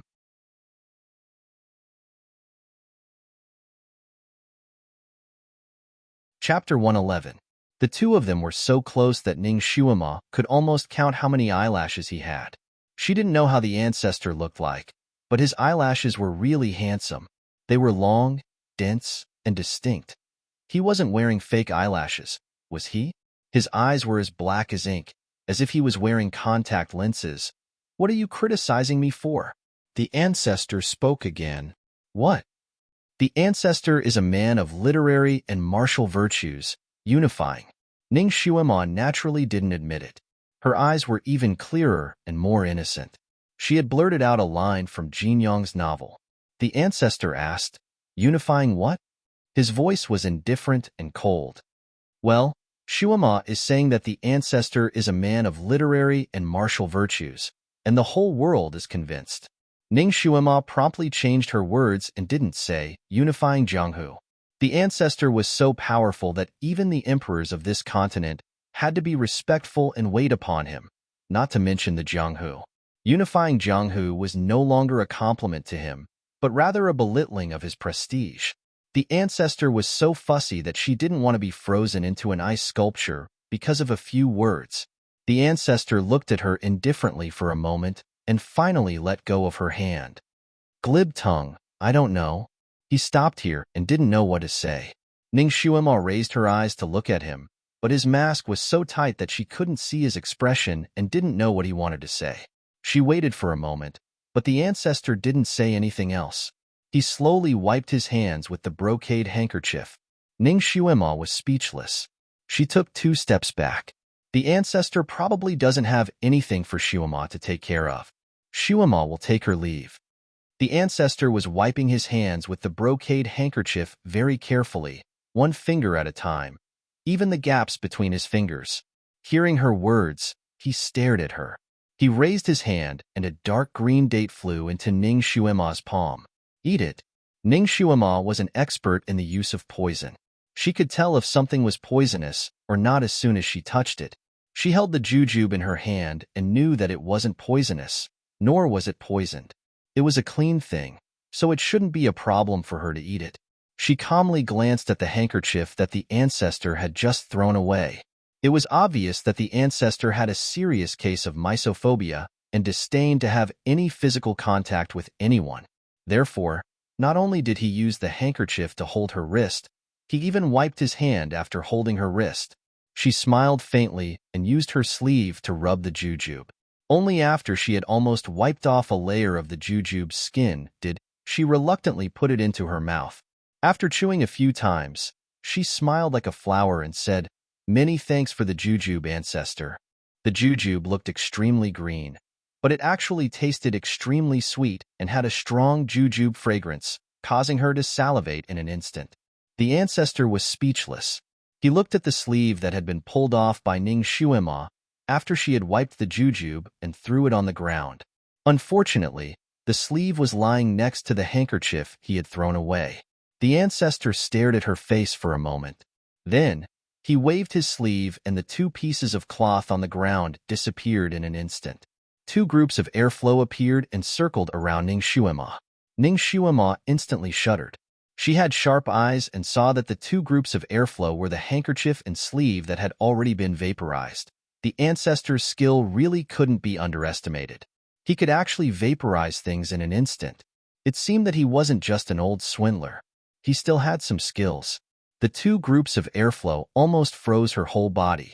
She desperately mobilized her internal energy to circulate in her body so that she wouldn't be instantly frozen into an ice sculpture.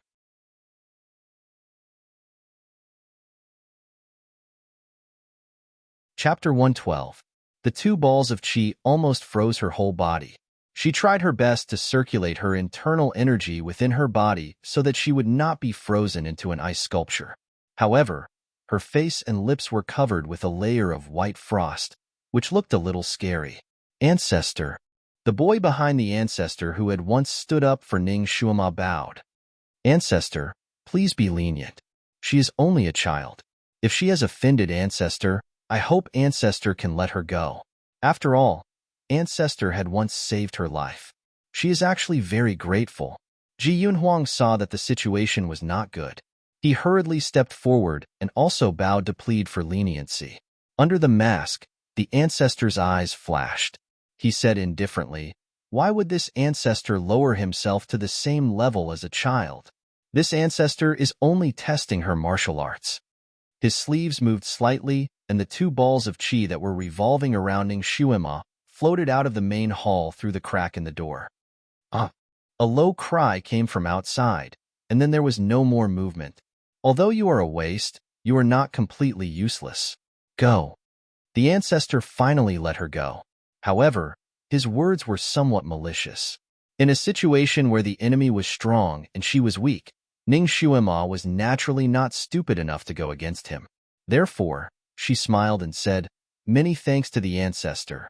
I bought a watch last year. The ancestor is really a god." Shuima excused herself.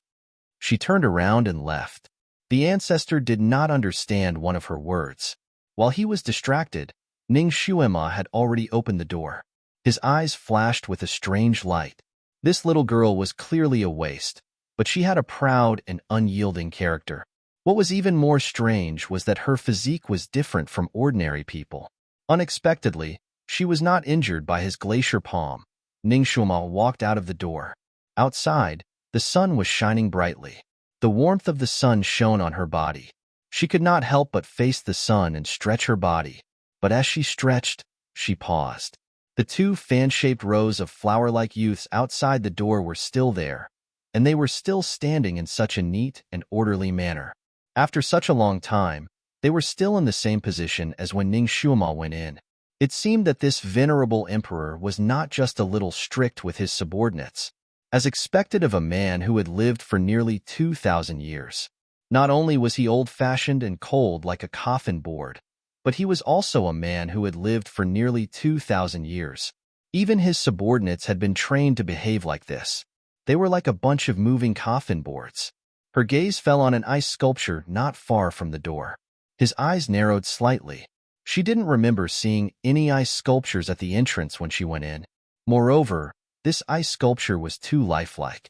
Its eyebrows, eyes, nose, and mouth were all extremely lifelike.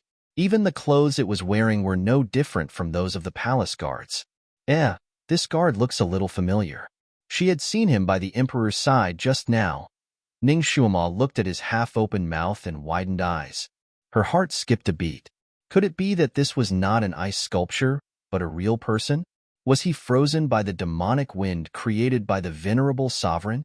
She couldn't help but want to go up and take a look. "Miss, he is sealed in ice. Within 24 hours, he will be unsealed. He cannot be moved." One of the youths stopped her and said in a low voice. That voice was really low. Only Ning Shuima could hear it. It was obvious that this place needed absolute silence. These youths did not dare to open their mouths and could only use their telepathy skills. As expected, it was the demonic wind created by that old swindler. Who would have thought that the demonic wind would be so powerful that it could turn a person into a block of ice in an instant? Was this the realm of an expert in psychokinesis? It was so mysterious that it made people want to grind their teeth.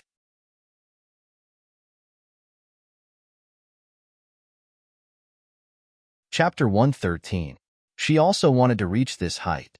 Then she would subdue this old swindler. She would freeze him, melt him, freeze him, and melt him again, who asked him to act pretentious and arrogant again. She would step on his back and sing the song of conquest, so that he would never be able to turn over again. Unfortunately, her little body had a psychokinesis trash physique.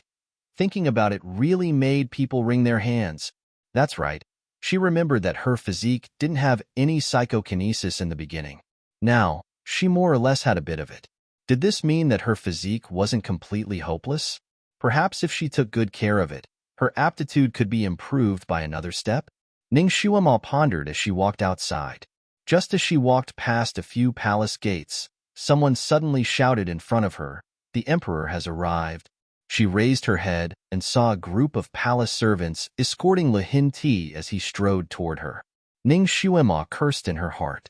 She had met a lot of people from the imperial family recently, and she had also met the emperor frequently. She could only salute. Lu Hinti waved his hand to let her get up. His gaze swept over her body, and he was somewhat surprised. "Didn't I ask you to serve the ancestor inside? Why did you come out? What was there to serve? She was just a block of wood and ice, okay?" Ning Xuema cursed in her heart, but on the surface, she was still obedient. "Your Majesty, the ancestor asked me to come out." He probably saw that Xuema's body was weak, so he empathized with Xuema and let her out. Lu Hinti's eyes moved slightly. In fact, every time the ancestor went on an inspection tour, no matter which country he went to, he would have two of the most important people in the palace accompany him. Although it was said that they were to serve him, it was more like they were hostages. Only when the ancestor left would the two people regain their freedom. He didn't expect that Ning Xuema would come out less than an hour after she went in.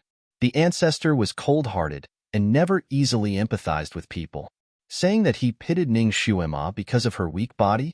Anyone who had a little understanding of the ancestor wouldn't believe it. Perhaps the ancestor felt that her status was too low to be used as a hostage, and that Yun Huang alone was enough? Or maybe the Dizun was the one who taught Ning Xuema kung fu in her dream, so he let her go.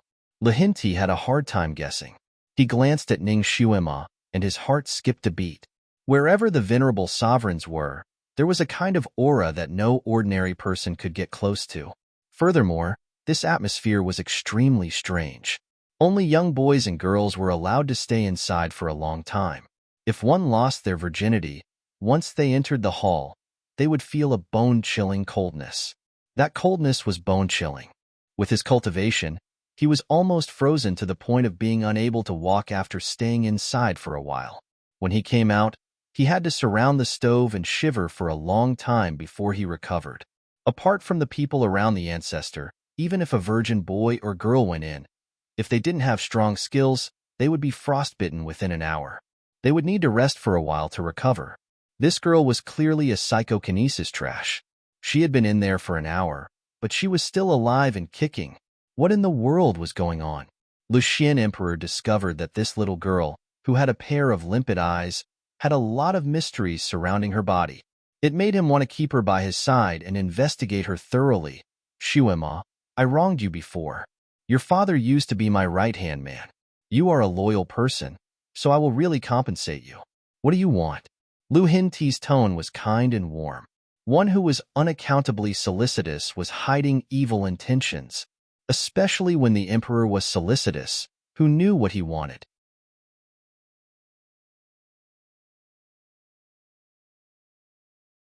Chapter 114. Ning Xuema was slightly alarmed. She took a step back and said with a smile, "Thank you, Your Majesty. How about I double the 10,000 taels of gold?" Lu Hinti was speechless. Was money the only thing in this girl's head? She was really just a child. She didn't know what was best.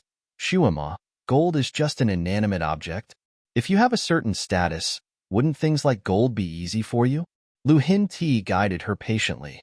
Could it be that the old emperor regretted and wanted to give her another marriage?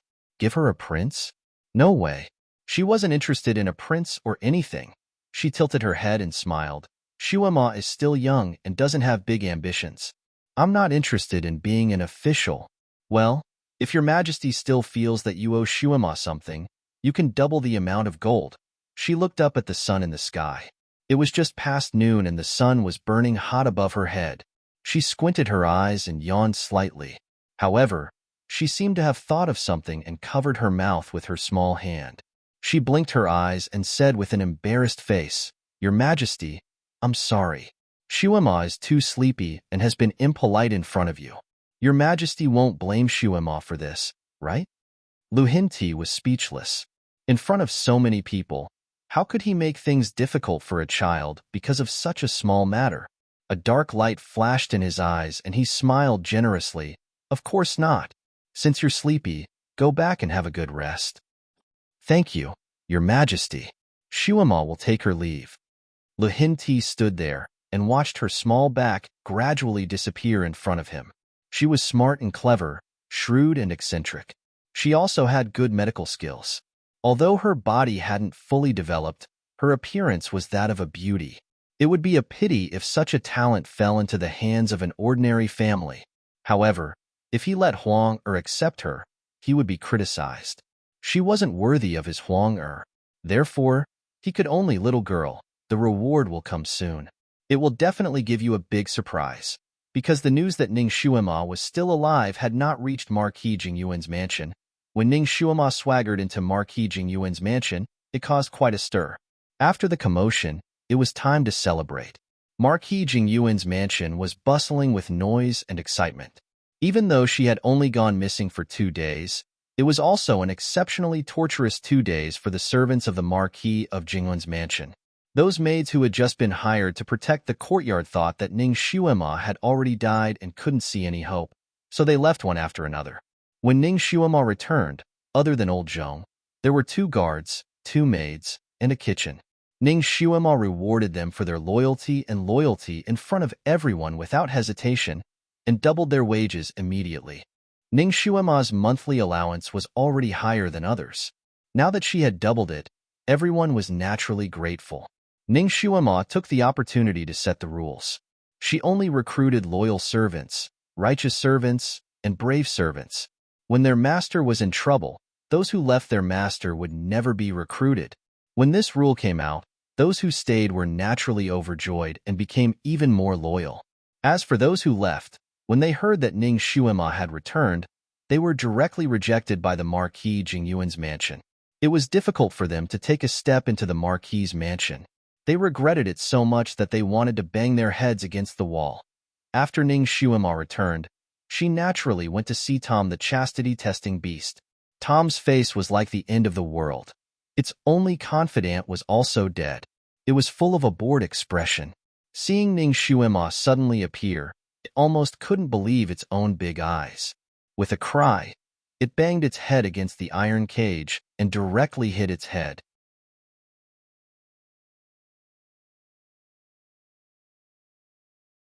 Chapter 115.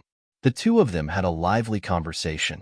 Ning Shuema briefly told Tom about her experience and what happened in the prison of the Ministry of Justice. She was not afraid that Tom would tell on her. First of all, it was her friend now. Second of all, even if it told others, they would not understand.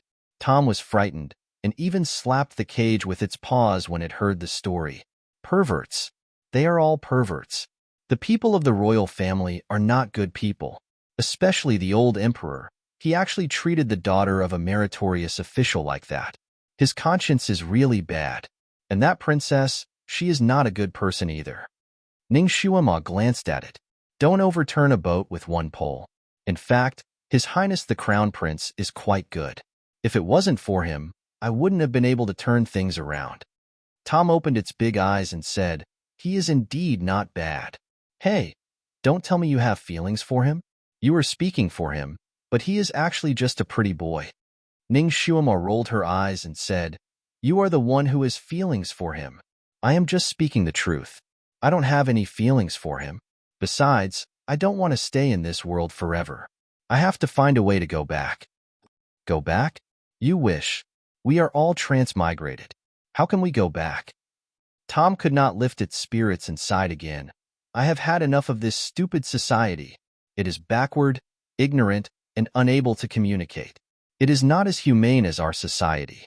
Ning Shuema touched its big head and said, don't be sad. Maybe we still have a chance to go back. Don't touch my head. Hey, what did you say? We still have a chance to go back?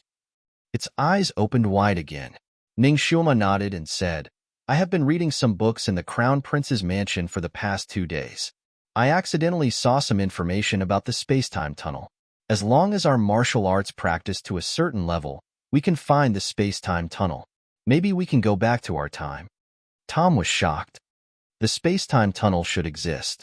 There was such a saying in our time, but no one has ever found it. It seemed to have thought of something and said dejectedly, even if we find it, it is useless. If you really transmigrate back, at least you'll still be a human. But I'm a beast. If I really transmigrate back like this, I'm afraid I'll scare a lot of people. The scientific community will also capture me and use me as a test subject. No matter how it thought about it, its future was bleak. Ning Xuema glanced at it. Look at you. You're so useless. Have you forgotten that beasts can also cultivate? If a fox can cultivate into a fox spirit and have a human skin, why can't you do the same? In any case, you've already gained sentience, so you should be able to cultivate with twice the result with half the effort. Once you've cultivated into a human form, what are you afraid of? Tom's eyes brightened. For the first time since he had crossed over, he had hope. Well, I'll try to practice too, but I can't read the books of this world. Don't worry about that. I got some books on cultivation from the Crown Prince. I'll translate them for you later, Ning Xuema promised generously. Since they were both transmigrators, she still had some feelings for this fellow countryman. Tom's eyes lit up even more. Great. Moi. Finally, it said a sentence in Chinese. Ning Xuema flicked its nose. Moi. Ning Xuema was very generous. When she returned safely, she immediately ordered a big banquet to be held regardless of seniority. The master and servant reveled. In Chongkong country, there was no master and servant drinking at the same table.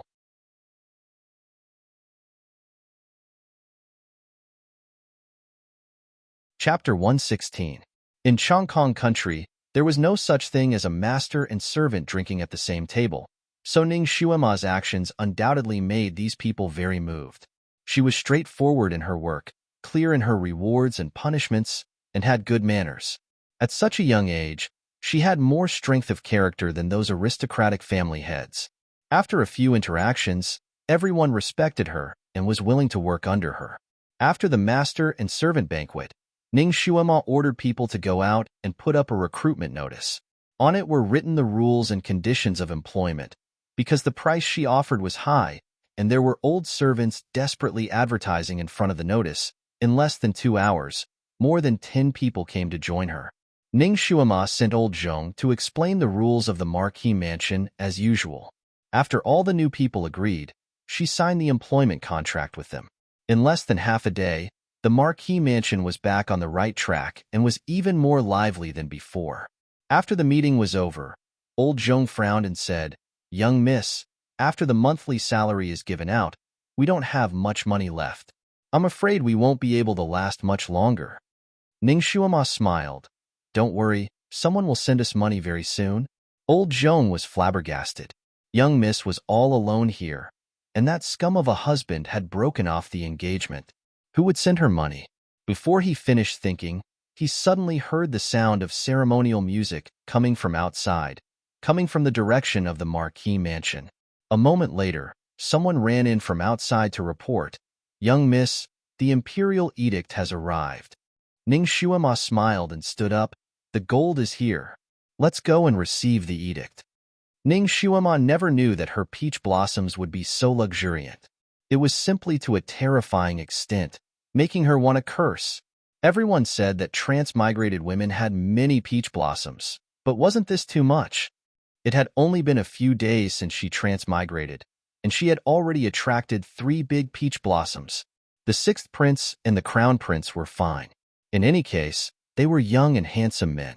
But what was the matter with the old emperor? He actually issued an edict to make her his concubine. And what kind of beast concubine was that? Beast his sister.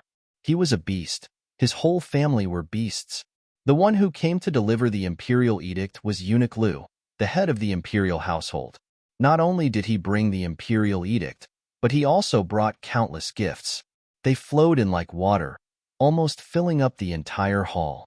After he finished reading the imperial edict, His old face smiled like a chrysanthemum that had just bloomed in the wind. "Congratulations, Your Highness. From now on, Your Highness can be considered to have reached the heavens in a single bound. These are all betrothal gifts from the royal family.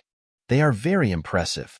His Majesty sympathizes with Nyang Nyang's difficulties in managing the household alone, so he specially ordered a few palace servants to help Nyang Nyang prepare for the wedding. Nyang Nyang Nyang only needs to rest and wait for the wedding in 3 days. Ning Xuema resisted the urge to curse the old emperor and his 8 generations of ancestors. She accepted the imperial edict with a smile and thanked the emperor for his kindness. The old emperor was a lunatic. 2 days ago, he had set a trap for her and wanted to kill her as soon as possible. Now, he had come with great fanfare to ask for her hand in marriage and take her as his concubine. Had his skull been damaged by the venerable sovereign's cold air? Or had he been stimulated by something else? Ning Xuema knew that this was not the time for her to explode. She couldn't even show the slightest bit of unhappiness, so she pretended to be pleasantly surprised and happily accepted the imperial edict. She even rewarded Eunuch Lu with an ingot of gold and sent him away happily. After sending Eunuch Lu off, Ning Xuema turned around and looked at the betrothal gifts in the hall. The old emperor was quite willing to spend a lot of money. The gifts were either gold or silver, and there was also a large chest of jewelry.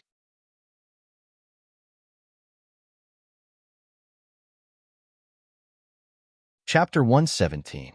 The old emperor was quite willing to spend a lot of money.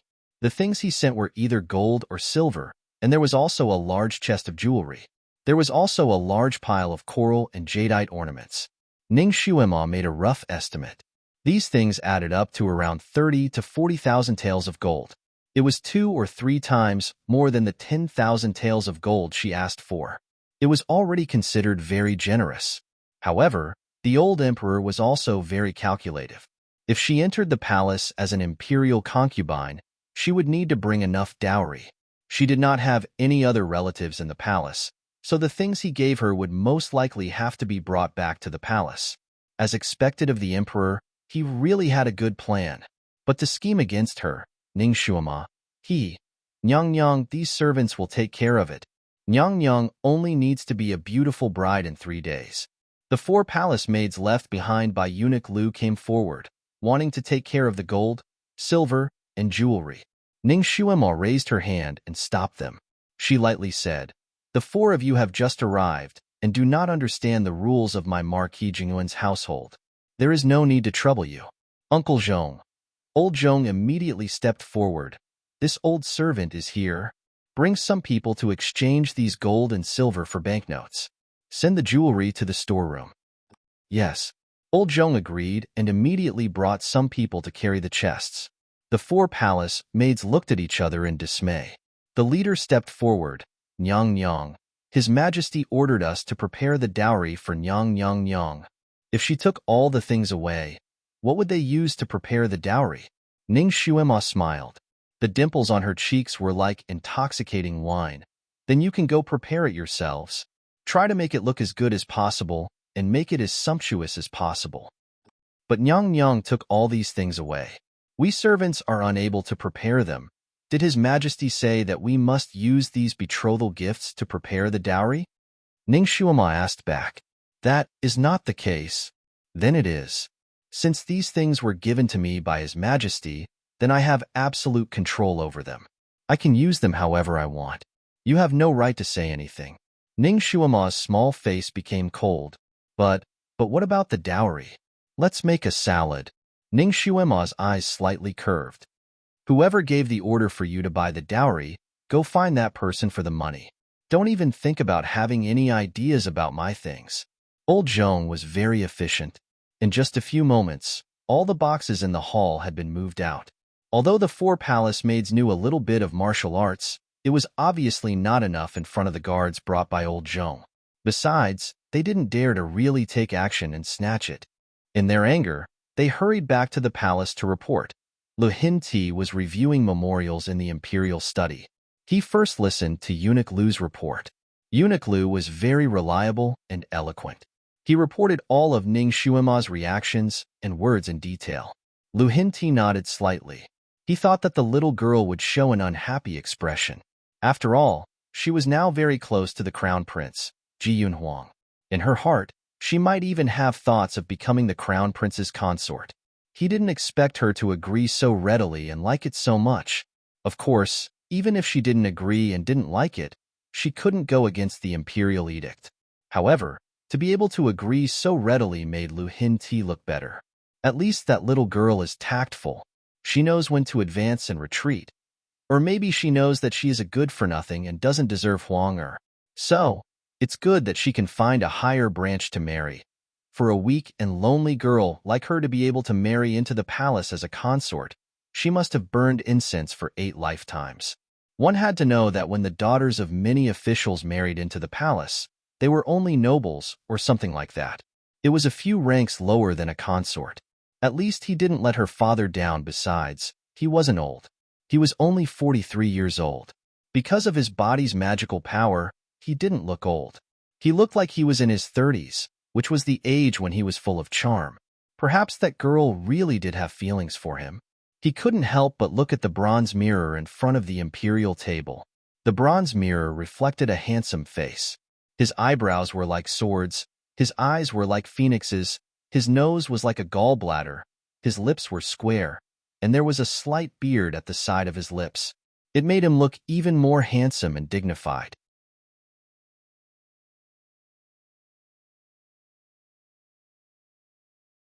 Chapter 118. His appearance genes were undoubtedly outstanding.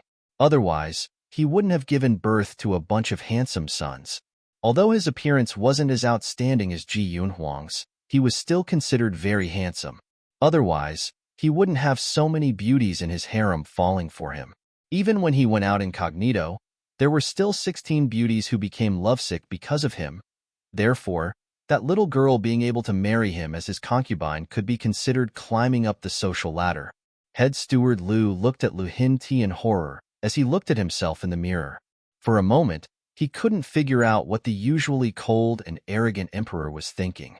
At this moment, the 4 palace maids returned and told him how Ning Xuema had put away all the betrothal gifts and didn't let them handle them. Lu Hinti laughed in his heart. It seemed that the little girl was afraid of being poor. She didn't have an ordinary passion for gold and silver. It wasn't out of his expectations that she wouldn't let others handle it. She was so greedy, so she definitely wouldn't be willing to throw those things in the Marquis mansion. When she married, she would still bring them over. It was fine as long as she had a plan. With a plan, he could subdue her and make her only serve him in the future. She would bow down and listen to his every word. He thought for a moment and then allocated some silver to the 4 palace maids to let them prepare Ning Xuema's dowry. They wanted to look more glorious. The 4 palace maids originally thought that he would fly into a rage and punish Ning Xuema for her crimes. They didn't expect that he would settle the matter peacefully. It seemed that His Majesty really doted on this Miss Ning. She hadn't even married into the palace, and he was already so obedient to her. If she entered the palace, she would definitely be a favored concubine. Then they couldn't offend that little girl even more. The 4 palace maids were also very good at adapting to the situation. They immediately praised Ning Xuema's beauty and character in unison. Then, they received the imperial edict and went to the palace's treasury to get the silver. There was a set of complicated procedures to withdraw money from the palace. After the 4 palace maids finished the procedures, it was already 4 hours later. The sun was halfway down and the curtain of night was about to fall. When the 4 palace maids returned to the Marquis mansion, they quickly discovered that something was wrong. The main gate of the Marquis mansion was tightly shut and quiet. There wasn't a single sound. They knocked on the door for a long time, but no one came out. It was as if it had become an empty house.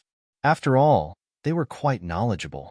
They knew that something was wrong and immediately sent someone to report to the palace. The palace quickly dispatched a team of imperial guards to forcefully break open the main gate of Marquis Jingyuan's mansion. However, the scene inside shocked everyone. The servants of the Marquis of Jingyuan's mansion were all lying on the floor in disorder. Each and every one of them had a pale complexion and were unconscious. Even old Zhong was lying on the table in the main hall. No matter how he was pushed, he wouldn't wake up, as if he was poisoned. Actually, No one cared about the life and death of the servants. What they cared about was the safety of the master of the Marquis estate. Therefore, these people quickly turned the entire Marquis estate upside down. But they didn't see Ning Xuema's shadow. The leader of the Imperial Guards did not dare to be negligent. He quickly sent someone to the palace to report to Lu Hinti and quickly invited all kinds of doctors in the city. After a period of tossing and turning, Lu Hinti arrived. Uncle Zhong and the others were also finally rescued and woke up. They were collectively poisoned. Although the poison was fatal, it was a common poison. The doctors in the city were able to cure it. Coupled with the timely rescue, none of them lost their lives. However, when they were asked about Ning Xuema's whereabouts, these people were even more at a loss than the emperor. Everyone said that when Miss Ning was lecturing them on how to manage the affairs of the Marquis' estate in the future, they inexplicably heard a faintly discernible sound of music, followed by a faint fragrance of flowers. Before they could react, they fainted.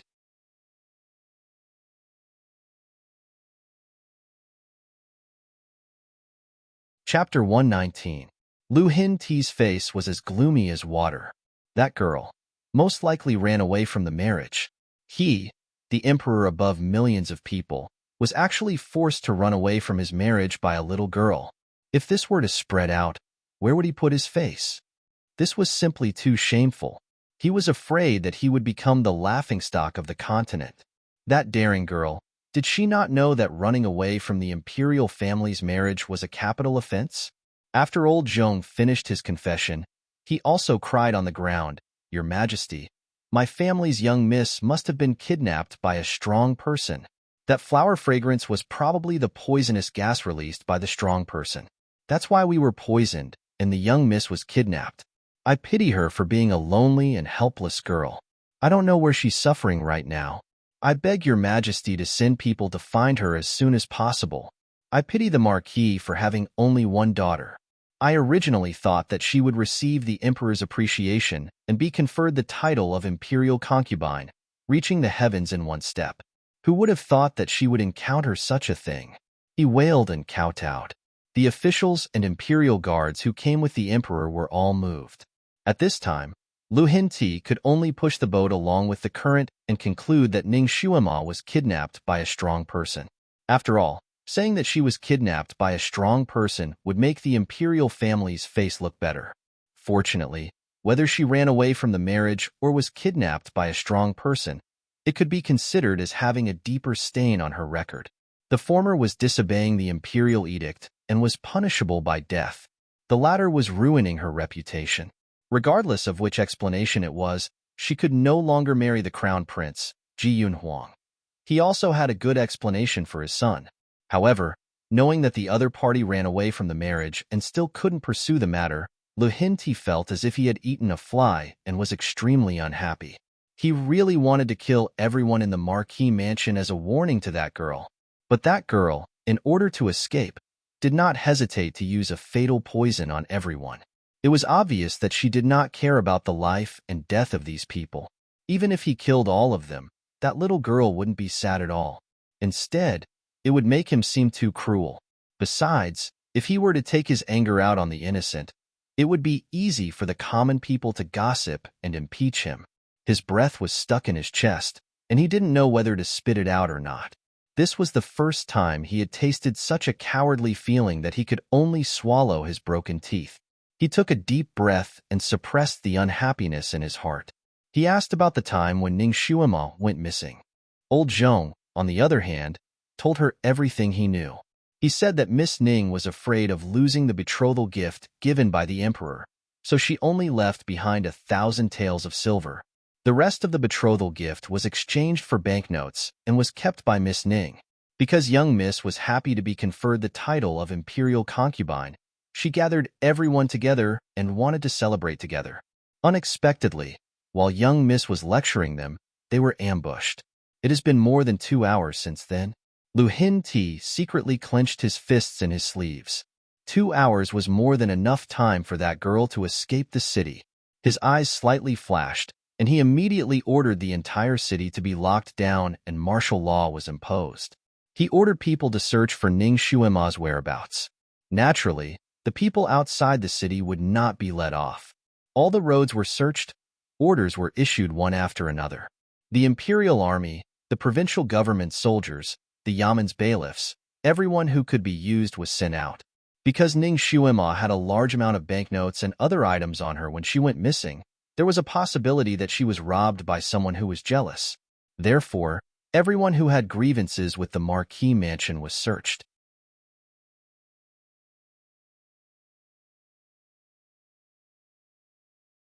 Chapter 120.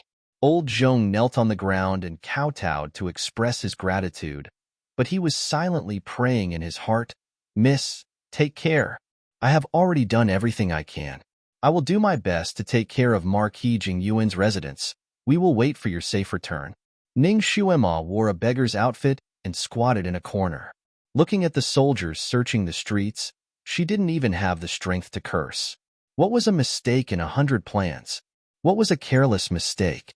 It was referring to the current her. Originally, she had planned everything very well, and it could be said to be flawless. First, she changed all the betrothal gifts into banknotes. She carried some with her and secretly gave some to old Zhong, so that he could still run the Marquis's residence normally after she left. In order not to implicate everyone and to not leak the news, she only told old Zhong about her escape. Although old Zhong didn't agree, he now followed Ning Xuema's lead. Whatever Ning Xuema told him to do, he would do. After the master and servant discussed, they used the excuse of being conferred the title of imperial concubine to gather everyone in the hall. Then, old Zhong secretly used poison to poison everyone. To create the illusion that a strong person had come, originally, everything was planned perfectly. She even calculated the old emperor's reaction when he came. She only needed to escape the city and hide in a cave for a few days, and everything would be fine. Then, she could come back and continue her carefree life.